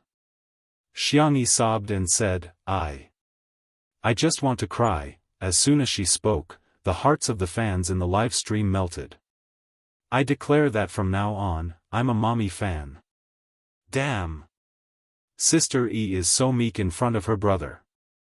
I really want to rub her in. I understand Xiang E. I'm in the advertising industry and I can smile even when I'm scolded by clients and leaders every day. However, whenever my mother calls me and asks if I've eaten, I cry. On the other hand, the blogger named Noob Baldy PhD immediately deleted several long Weibo posts that berated Xiangyi. In front of the screen, he felt extremely guilty. He was not a fan of Dr. X at all. He had deliberately pretended to be a fan of Dr. X and was just trying to attract more traffic. After those few Weibo posts, his Weibo had gained hundreds of thousands of followers. It was even more than the number of fans he had accumulated over the years of running Weibo. In this era where traffic could be converted into cash, this meant that his Weibo could receive more promotions and earn more money. He originally thought that he was quite smart, and the feeling of standing on the moral high ground to judge others was really too good. Who would have thought that Xiangyi was Dr. X's biological sister? In this way, his indignant denunciation had all become a joke. But Dr. X and Xiangyi were both so busy, so no one would argue with him, right? Thinking up to this point, Baldy decided to get lucky and registered a Smurf account. Since the number of views on the anti-celebrities Weibo was so high, why would he still want to be a campus tree-hole blogger? 10 minutes later. The wind at dusk was chilly, and everyone was cooling off in the pavilion of the manor. Xiangyi had already gotten a grip on her emotions. After calming down, she felt a little embarrassed. She actually cried in front of so many people. A piece of watermelon was suddenly stuffed into her hand. She looked up and made eye contact with Shui's deep and narrow peach blossom-shaped eyes. He smiled and said, "Have a piece of watermelon to hydrate yourself." Feeling a little embarrassed, Xiangyi said, "Thank you." She held the watermelon and nibbled on it. Little did she know how excited the fans of the couple were. Shui cut the sweetest part of the watermelon and gave it to Sister E. Rounding it up, this was the wedding candy. Open your mouths and eat the candy. Chapter 231. Mommy, I'm so jealous. Sister E looks like a little bunny when she's eating the melon obediently. Just now, Shui blocked the camera for Tutu. Previously, he also blocked the camera for Tutu when she was sad. This man is really considerate. Whoa. What the hell is a big cotton-padded jacket? Are you trying to make me laugh to death so that you can inherit my emoji package? At this moment, the top cultists collectively went out to fight, refusing to let go of any candy. Although there were still some haters, they were soon drowned out. Elder Fong and the other two took a tour of the manor and were about to leave, but they smelled the aroma of food wafting from the kitchen. Elder Yun was proficient in the art of food therapy. After smelling a few Chinese herbs, he clicked his tongue and said, "Since my beloved disciple is making medicinal cuisine, I'll force myself to stay for dinner." The netizens were dumbfounded. "Sorry, Grandpa, you don't look like you're forcing yourself to stay. You look like you're very willing." Elder Jing sneered. "She's obviously my obedient disciple." Seeing that the two of them were about to argue again, Elder Fong suddenly said, "Why don't we accept her as our disciple together? Wouldn't that be perfect?" Elder Yun thought for a few seconds and said, "I'll think about it." Although Elder Jing didn't agree, he didn't argue, which was rare. However, the netizens in the live stream didn't think much of it. They thought that Elder Yun and Elder Jing were just giving Elder Fong face and didn't turn them down directly. As the dishes that Xianxia had prepared were served one after another, the number of viewers in the live stream of Two Under One Roof also increased. The foodies had arrived. Countless people had prepared their meals or ordered takeout, accompanied by drinks and snacks. They were all staring at the screen and swallowing their saliva. Braised pork with thick oil and red sauce, tender and glossy steamed pork ribs with garlic, light and delicious fish head tofu soup. There were vegetarian dishes, dry-fried mushrooms, cold shredded bamboo shoots, and so on, which filled the entire table. There were also two medicinal cuisines, one of which was the American ginseng lean meat soup from Elder Yun's medicinal cuisine guidebook, while the other was Xiangxi's original casserole soup. Elder Fong and Elder Jing picked up their chopsticks reservedly, but when they tasted the first dish, they paused in unison. "My obedient disciple's cooking skills." Elder Yun impatiently tasted the two medicinal cuisines. The American ginseng double snow lean meat soup was improved based on his medicinal cuisine recipe. It tasted better.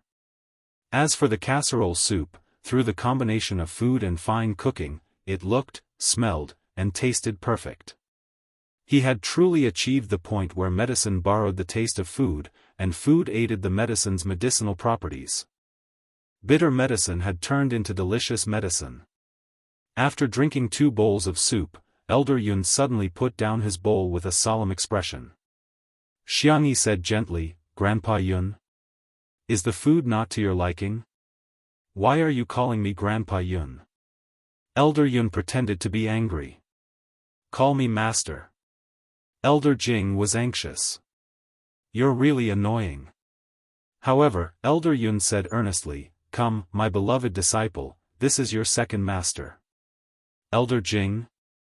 Elder Yun turned his head and looked at Elder Fong. Elder Fong suddenly had a bad premonition. As expected, Elder Yun made a gesture. "That's your third master." In the live stream, is old Yun crazy? How can he accept a disciple like this? That's right, other people have a master with a few disciples. How can there be a few masters with a disciple? Damn, Elder Yun is probably tricking others. Elder Jing and Elder Fong are such proud people, especially Elder Jing, who has a bad temper. He'll definitely refuse. In the next second, Elder Jing, who had never said anything good in his life, held back for a long time before saying, "Old man, you're really likable, the netizens?" Chapter 232. Fong Lao picked up a piece of red braised pork with his chopsticks. The thick sauce wrapped around the pork, and the juices splashed out when he took a bite. The sweet and fresh taste permeated every bit of the meat. He squinted his eyes in satisfaction and enjoyed it for a moment before he said slowly, "You're right. In terms of age, I'm the oldest, so you should call me master. Second brother, third brother, you should call me eldest brother." The netizens? Why? Why did Elder Fong, the president of the Chinese Medicine Association, fall for her? Xiangxia, who suddenly had 3 masters, was speechless.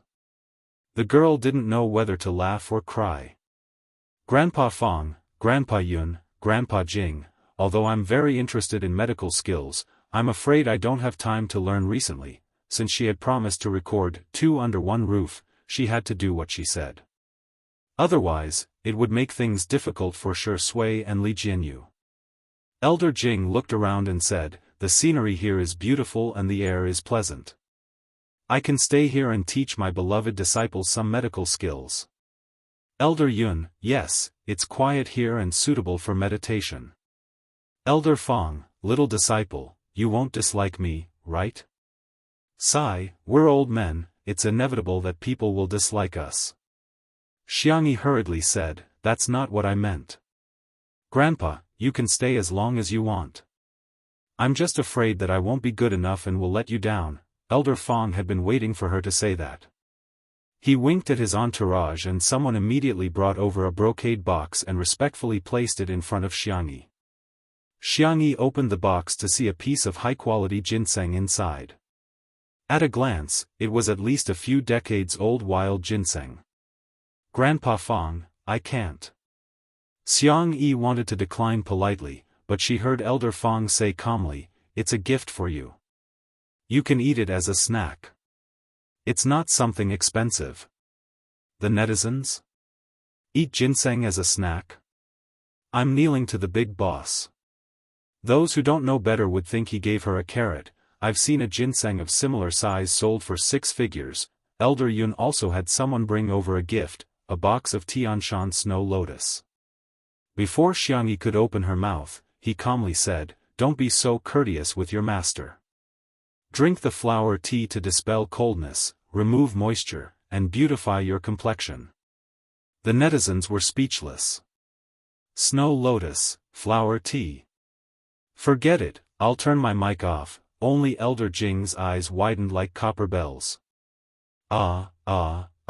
These 2 scheming old men. You actually prepared a greeting gift behind my back. He had never fawned over anyone in his entire life, and he didn't know the ways of the world. How could he have thought of bringing a greeting gift for his obedient disciple? Seeing the little girl's flattered look in front of the ginseng and snow lotus, Elder Jing's heart ached. What kind of good thing was this? What was there to be at a loss about accepting such a small thing? The old man snorted and took out a card from the pocket of his tang suit. "Here, swipe whatever you want to eat at our restaurant." The card he pulled out was the Ji Shi Tang Pharmacy's nationwide internal card. Netizens commented, "At this moment, old Jing looks like the overbearing grandfather of the overbearing CEO in novels." Elder Fong. Elder Yun. "Oh no, I've been outdone." Elder Jing put his hands in the pockets of his tang suit. He first glared fiercely at Elder Fong and Elder Yun, then looked at Xianxia and smiled childishly. Chapter 233. Xianxia did not want to dampen their spirits, so she had no choice but to accept the gifts from her grandfathers. Oh, no, her masters. She thought to herself that she would give them a suitable gift in the future. Seeing that the young lady had accepted the gifts, the 3 masters heaved a sigh of relief. This meant that the young lady had acknowledged them. The atmosphere at the dining table became more harmonious. Suddenly, there was a strange sound coming from the depths of the garden. Xianxia was about to check it out when she acutely noticed that a few agile shadows had emerged from the dark. The nature of Xiang Li's work was special, and Elder Fong and the others were influential masters in the field of traditional Chinese medicine. Simply put, the only thing the manor lacked today was the bodyguards of these big shots. Soon, more than 10 boys with dusty faces were carried over as if they were little chicks. Reporting. "These people are sneaking around and trying to barge in," said a stern and cold voice. Rong Hui was the first to retort. "Who's sneaking around? Don't slander us. Then why didn't you leave the front door open? I have a legitimate reason to suspect you. Tell me, what's your motive?"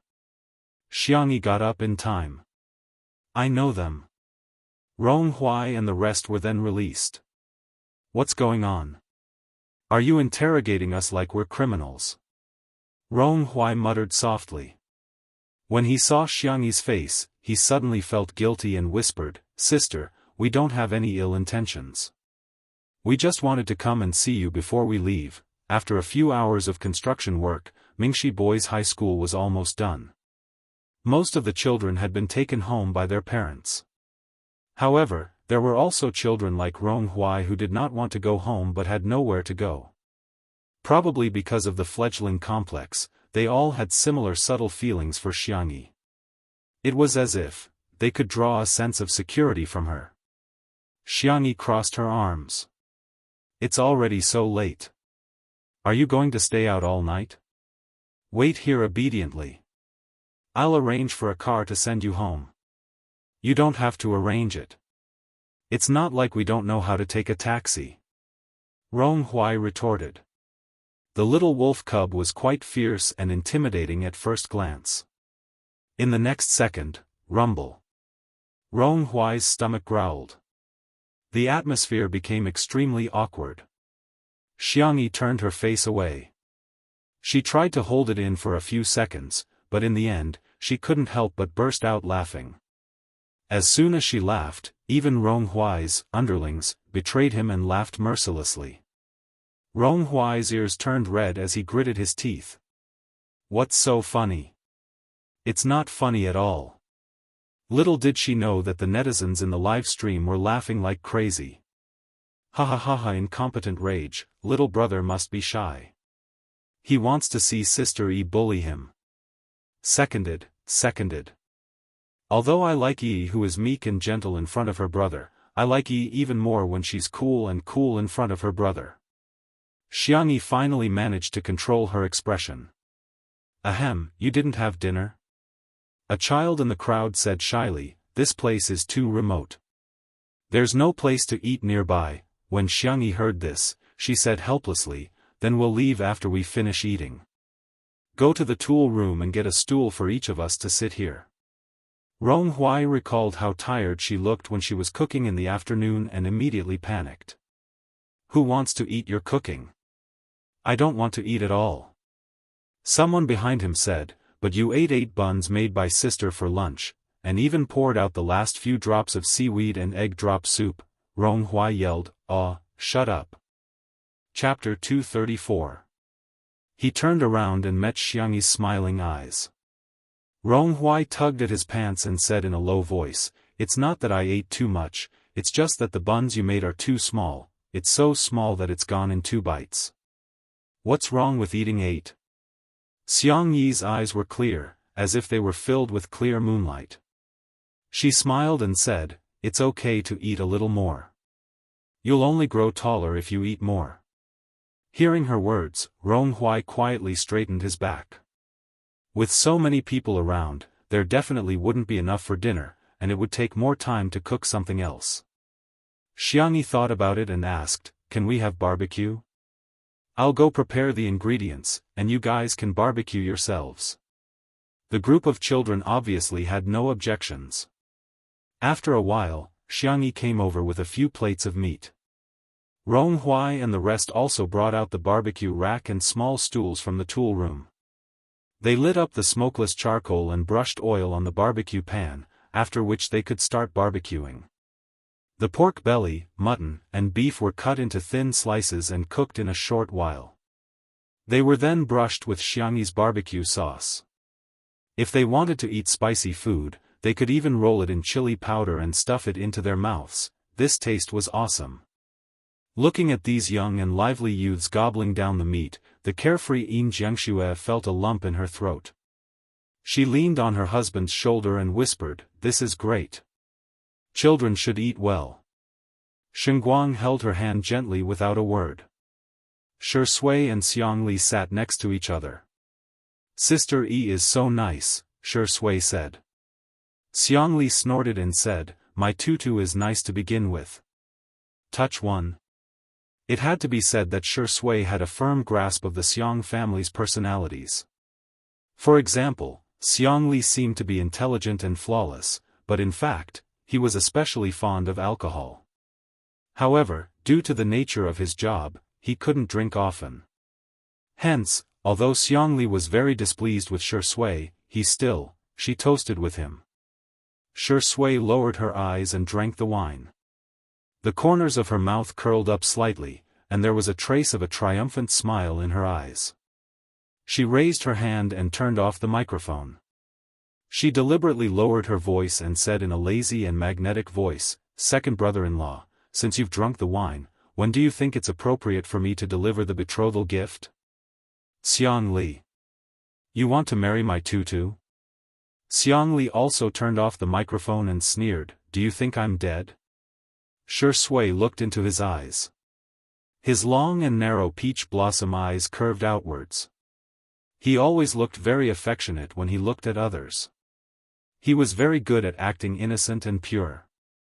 "Then, it's not impossible for Tutu to marry me." Xiang Li. F***CKU. Have some shame. He had never seen such a shameless person. In fact, Shi Sui knew that she couldn't hide it from Xiang Li, so she decided to come clean. Xiang Qi had a chance to see his feelings for Xiang Yi when they met. As for Xiang Feng, with Xiang Feng's IQ, he would probably only be able to see it on the day of the baby shower. A slender figure appeared next to him. It was Xiang Yi who had returned from preparing the ingredients. Shi Sui chuckled. "Thank you for your hard work." "It's nothing. I just cut some meat." They washed the vegetables themselves. Xiang Li suddenly stood up and patted Shi Sui on the shoulder. "Change seats with me. Bastard, don't even think about coveting my sister." Shi Sui kindly changed seats with him. Soon, Xiang Li began to tease his sister. "The kid you were talking to just now was quite handsome." Xiang Yi, "Fortunately, brother, you're the most handsome." Xiang Li raised the corners of his mouth. Then, he lowered them and asked a question. "Then, who's more handsome, me or Shi Sui?" Xiang Yi. Chapter 235. She was obviously hesitating. When her cherry lips moved slightly and she was about to speak, Xiang Li sneered. "Is this something that you need to hesitate about? Shouldn't she immediately blurt out that her brother is the most handsome person in the world?" I just think that you two are both handsome in your own ways." Xiang Yi, who had a strong desire to survive, tried to salvage the situation. "But I think you're the most handsome." Shi Sui, who had changed seats, happened to form a corner with Xiang Yi's seat. Hence, he could see all of her movements and expressions without any scruples. Hearing her words, he raised his eyebrows. Xiang Yi turned her face and stole a glance at Shi Sui, only to accidentally make eye contact with him. That was awkward. She then corrected herself. "Brother Shi Sui, you're very handsome too, especially handsome." "Huh." Xiang Li laughed coldly. The live-stream viewers burst into laughter because of the conversation between the three of them. "Ha ha ha, Sister E is so cute when she's caught in a dilemma. My PhD brother actually has such a childish side. I don't believe it. Indeed, men are like children who never grow up." Xiang Yi has had a hard time taking care of Xiang Yi today. Xiang Yi was conflicted for a while before asking weakly, "Brother, do you think brother Shi Sui is handsome?" Xiang Li said, "He's ugly." Shi Sui's expression remained unchanged. However, Xiang Yi said seriously, "Brother, you're stepping on him. It's wrong to praise him and step on him." Wallah, Xiang Li's heart cracked. She's protecting that dog of a man just like that?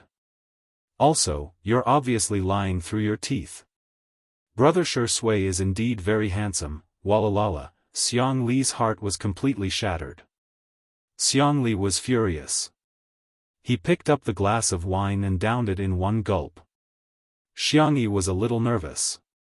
"Brother, are you angry?" A certain actor's entire body was filled with the fragrance of green tea. "Sister E, it's all my fault. I made Xiang Li unhappy. Don't worry about it. Just let him do whatever he wants. I don't mind at all." Xiang Yi said subconsciously, "How can I blame you?" Xiang Li became even angrier. Fang Lao and the others were all young. After the meal, they chatted for a while before Xiangyi took them to the guest room to rest. The group of youths were still barbecuing, but Xianxia was talking to Ronghuai. No one knew what they were talking about, but Ronghuai suddenly looked at Shui and stared at her for a few seconds before quickly looking away. Rongrong, your face is made for the big screen. You should really consider entering the entertainment industry. Jiangxia said with a smile. Perhaps it was fate, but she found Ronghuai particularly pleasing to the eye. She could not help but give him a few pointers. I heard that your cultural results are not particularly good. If you start preparing for the arts exam now, you can make it in time. Ronghuai pursed his lips and said sullenly, thank you, I'll consider it seriously. He was a little hooligan, but he could tell right from wrong. He could sense Jiangxia's kindness. Let's add each other on WeChat.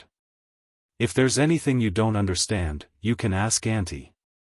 After the two of them added each other as friends, Ronghuai suddenly asked softly, Auntie can I become as capable as him? He refused to say Shui's name awkwardly, but his eyes landed on Shui. Jiangxia touched the wolf cub's head and said, anything is possible, but, are you interested in acting? I can recommend a few schools to you then. Ronghuai did not answer, but he already had an answer in his heart.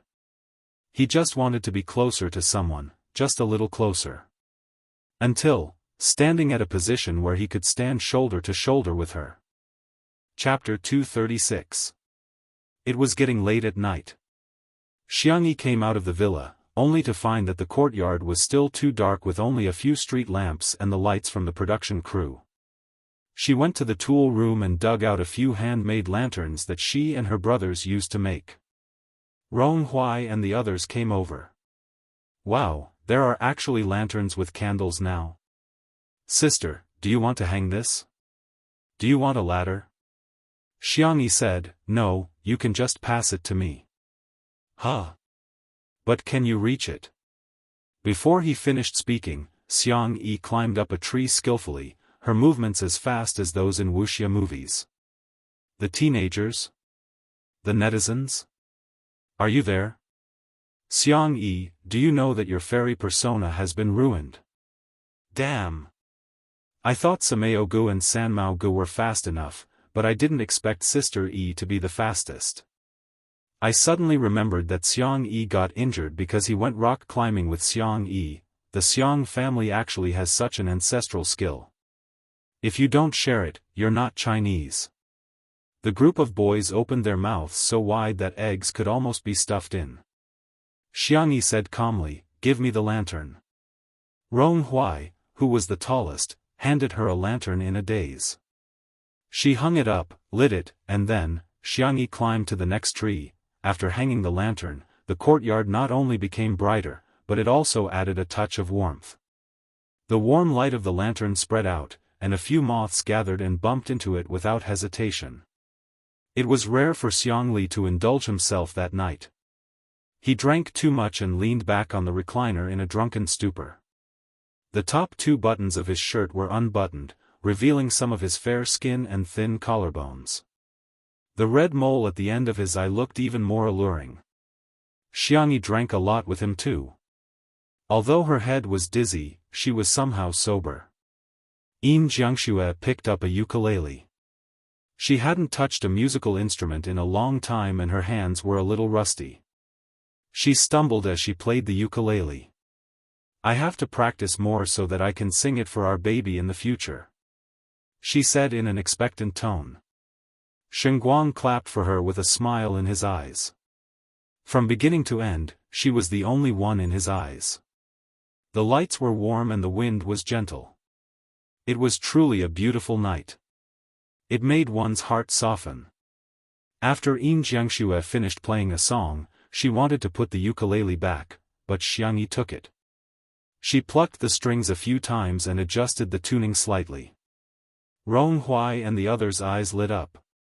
The group of little brats didn't even bother to eat the meat as they eagerly surrounded the pavilion. Li Jianyu didn't know whether to laugh or cry. Hey, you guys are blocking Sister Yi's camera. The children were laughing and joking, pushing each other and chasing each other away. They quickly made way. In the live stream. "Ah, is Sister E going to sing? Boo-hoo, these kids are like two different people from the day. They're laughing. They must really like Sister E. They're afraid of blocking the camera, so they're tiptoeing to get a closer look. It's so annoying. I want to cry again." Cack, a simple and pleasant prelude sounded. The ukulele's unique clear tone might not be that impactful at first, but it was inexplicably harmonious with the warm night. The red sun rises, its bright light the river flows out, a vast ocean. The girl began to sing lazily, but her voice instantly captured everyone's ears. She lowered her eyebrows, her small figure immersed in a half-lit corner, but she was a dazzling presence in the crowd. The young have their own youthful arrogance. My body is like the mountains and rivers, my spine I dare to measure the sun and moon.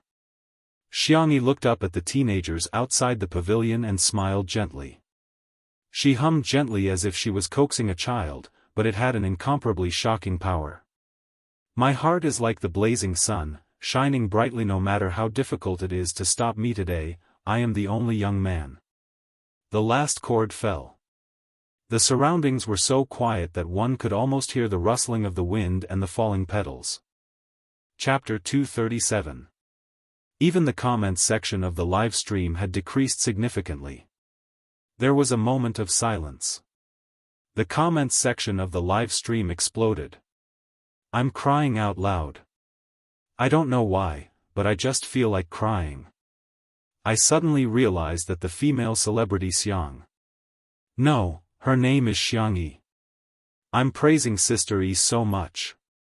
She's beautiful, sweet, and heartwarming. No wonder Ronghui and the other kids would come to see her.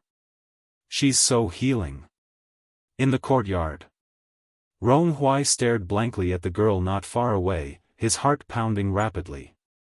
This was the first time he had truly felt his own existence. Behind him, the boys who were easily moved to tears began to cry, and those who didn't had their eyes reddened. She didn't sing such a hot-blooded song at all, but it was so gentle that it had the power to move people's hearts. It turned out that they weren't children abandoned by the world. It turned out that they could also have a little bit of light, a little bit of hope, and a little bit of dreams. They were still youths with limitless possibilities. Their hearts were like blazing suns. Even Li Jianghu couldn't help but wipe away his tears. In the beginning, he still had some doubts about Shui's invitation to Xiangyi to appear on Two Under One Roof. However, he now understood that it wasn't Two Under One Roof that made Xiangyi successful. It was Xiangyi who made Two Under One Roof happen. The live stream ended for the day. Ronghui and the others also got into the car and left safely. Before they left, they cleaned up the yard and even took away the trash. It was as if they didn't want there to be any filth in Xiangyi's house. Everyone returned to their rooms. Xiangli had really had too much to drink, so much so that he was walking unsteadily. Although Shui bickered with him, he still treated him as a friend. Hence, he helped him back to his room. When Shui came out of the bathroom after taking a shower, his gaze darted to the bed. Something's wrong. He frowned and strode forward, lifting the blanket roughly.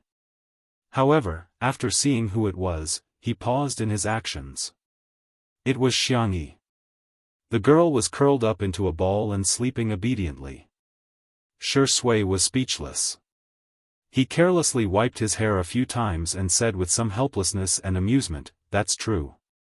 Even the big drunkard is drunk. How could the little drunkard not be drunk? She was probably drunk when she was singing. No wonder she smiled so sweetly to everyone, especially that little brat named Rongrong." Shui's gaze fell on the girl's delicate face.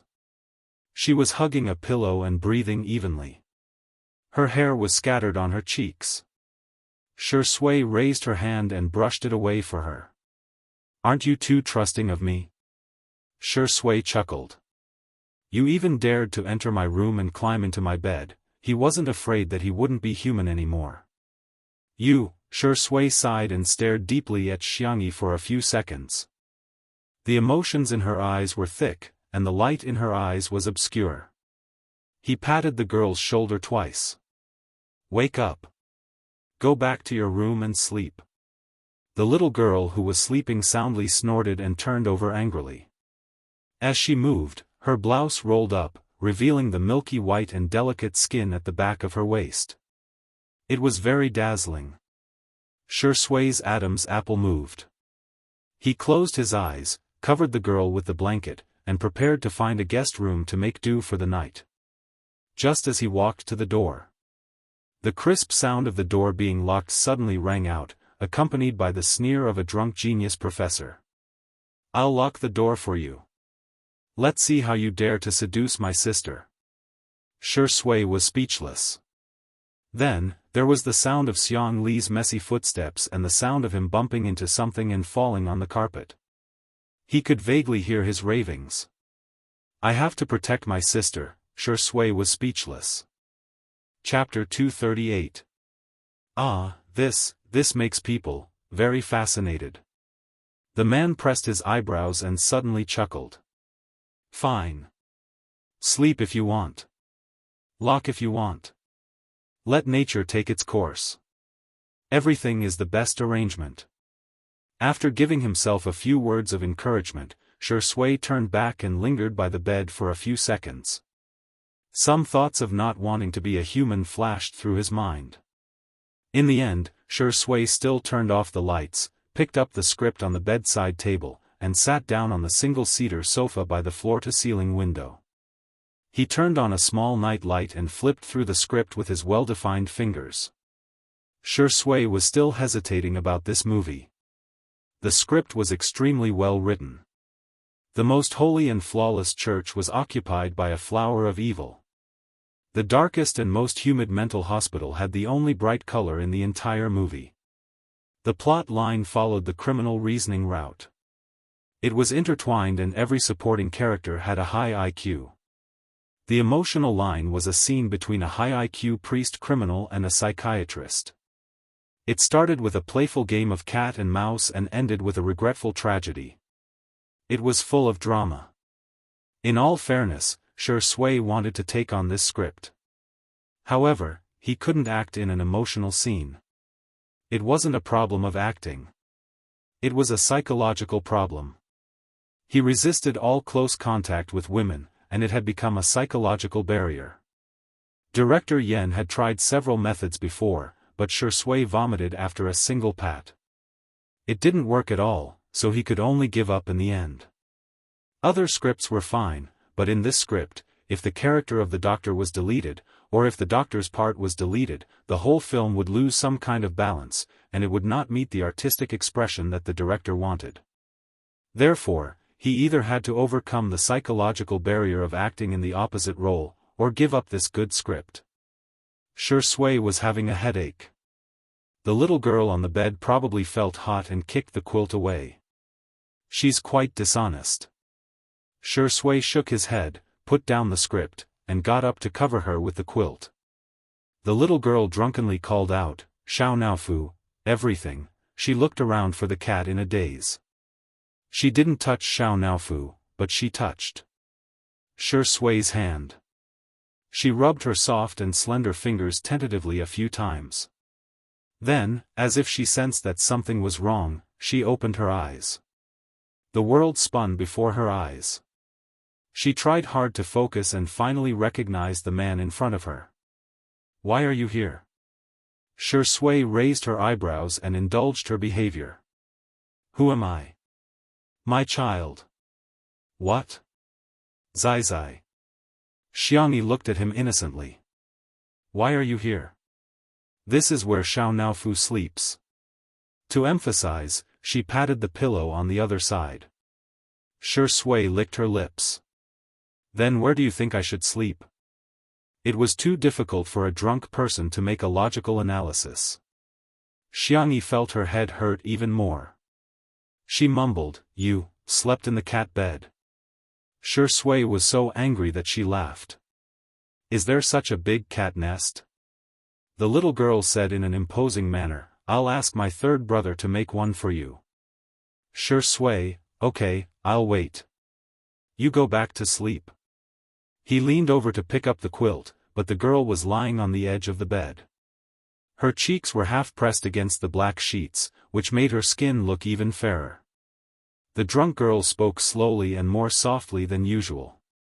You look good, Sure Sui simply sat cross-legged on the ground and looked at her calmly. Then, between me and your brother, who looks better? Xianxia frowned, looking like she was about to be forced to do business again. Chapter 239. She shrank back and dodged his gaze. I am sleepy. Sure Sui grabbed the pillow in her arms. The little girl was drunk and weak and couldn't move at all. The two were in a stalemate. After more than 10 seconds. The girl sighed helplessly. Okay, then I'll tell you alone, okay? Then you're not allowed to tell anyone else. Okay. The man looked at Xianxia affectionately and gently. Xianxia whispered, you and brother are both good-looking, but I think you're the most good-looking, because I like you, whoosh. The ambiguous atmosphere fermented uncontrollably in the air, and the room seemed to have heated up, adding a sense of irritation. Sure Sui raised his hand and rubbed the back of the girl's neck. He coaxed, say it again. Xianxia was drowsy. She murmured in a soft voice, I'm really sleepy, you said you like me. After a pause, the man smiled. You even said you want me to be your boyfriend. Xianxia protested softly, I didn't. I said I like your face. Her mouth was sealed by the man's palm, and her soft lips were pressed against his warm palm. The girl blinked her long eyelashes. I'll think about it and give you an answer. Sure Sui looked like he was in a difficult position. TSK, you don't know how popular brother is. There seemed to be something wrong. However, Xianxia was too sleepy. Her eyelids drooped, and she mumbled a few words before falling asleep.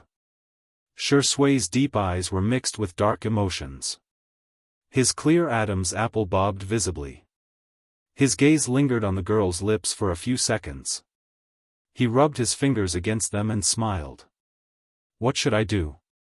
Brother really doesn't want to be a good person. The sky was slightly bright, and the morning stars were sparse. Xianxia gradually regained consciousness, but she felt a faint headache. She sat up and habitually rubbed Xiao Naofu beside her pillow.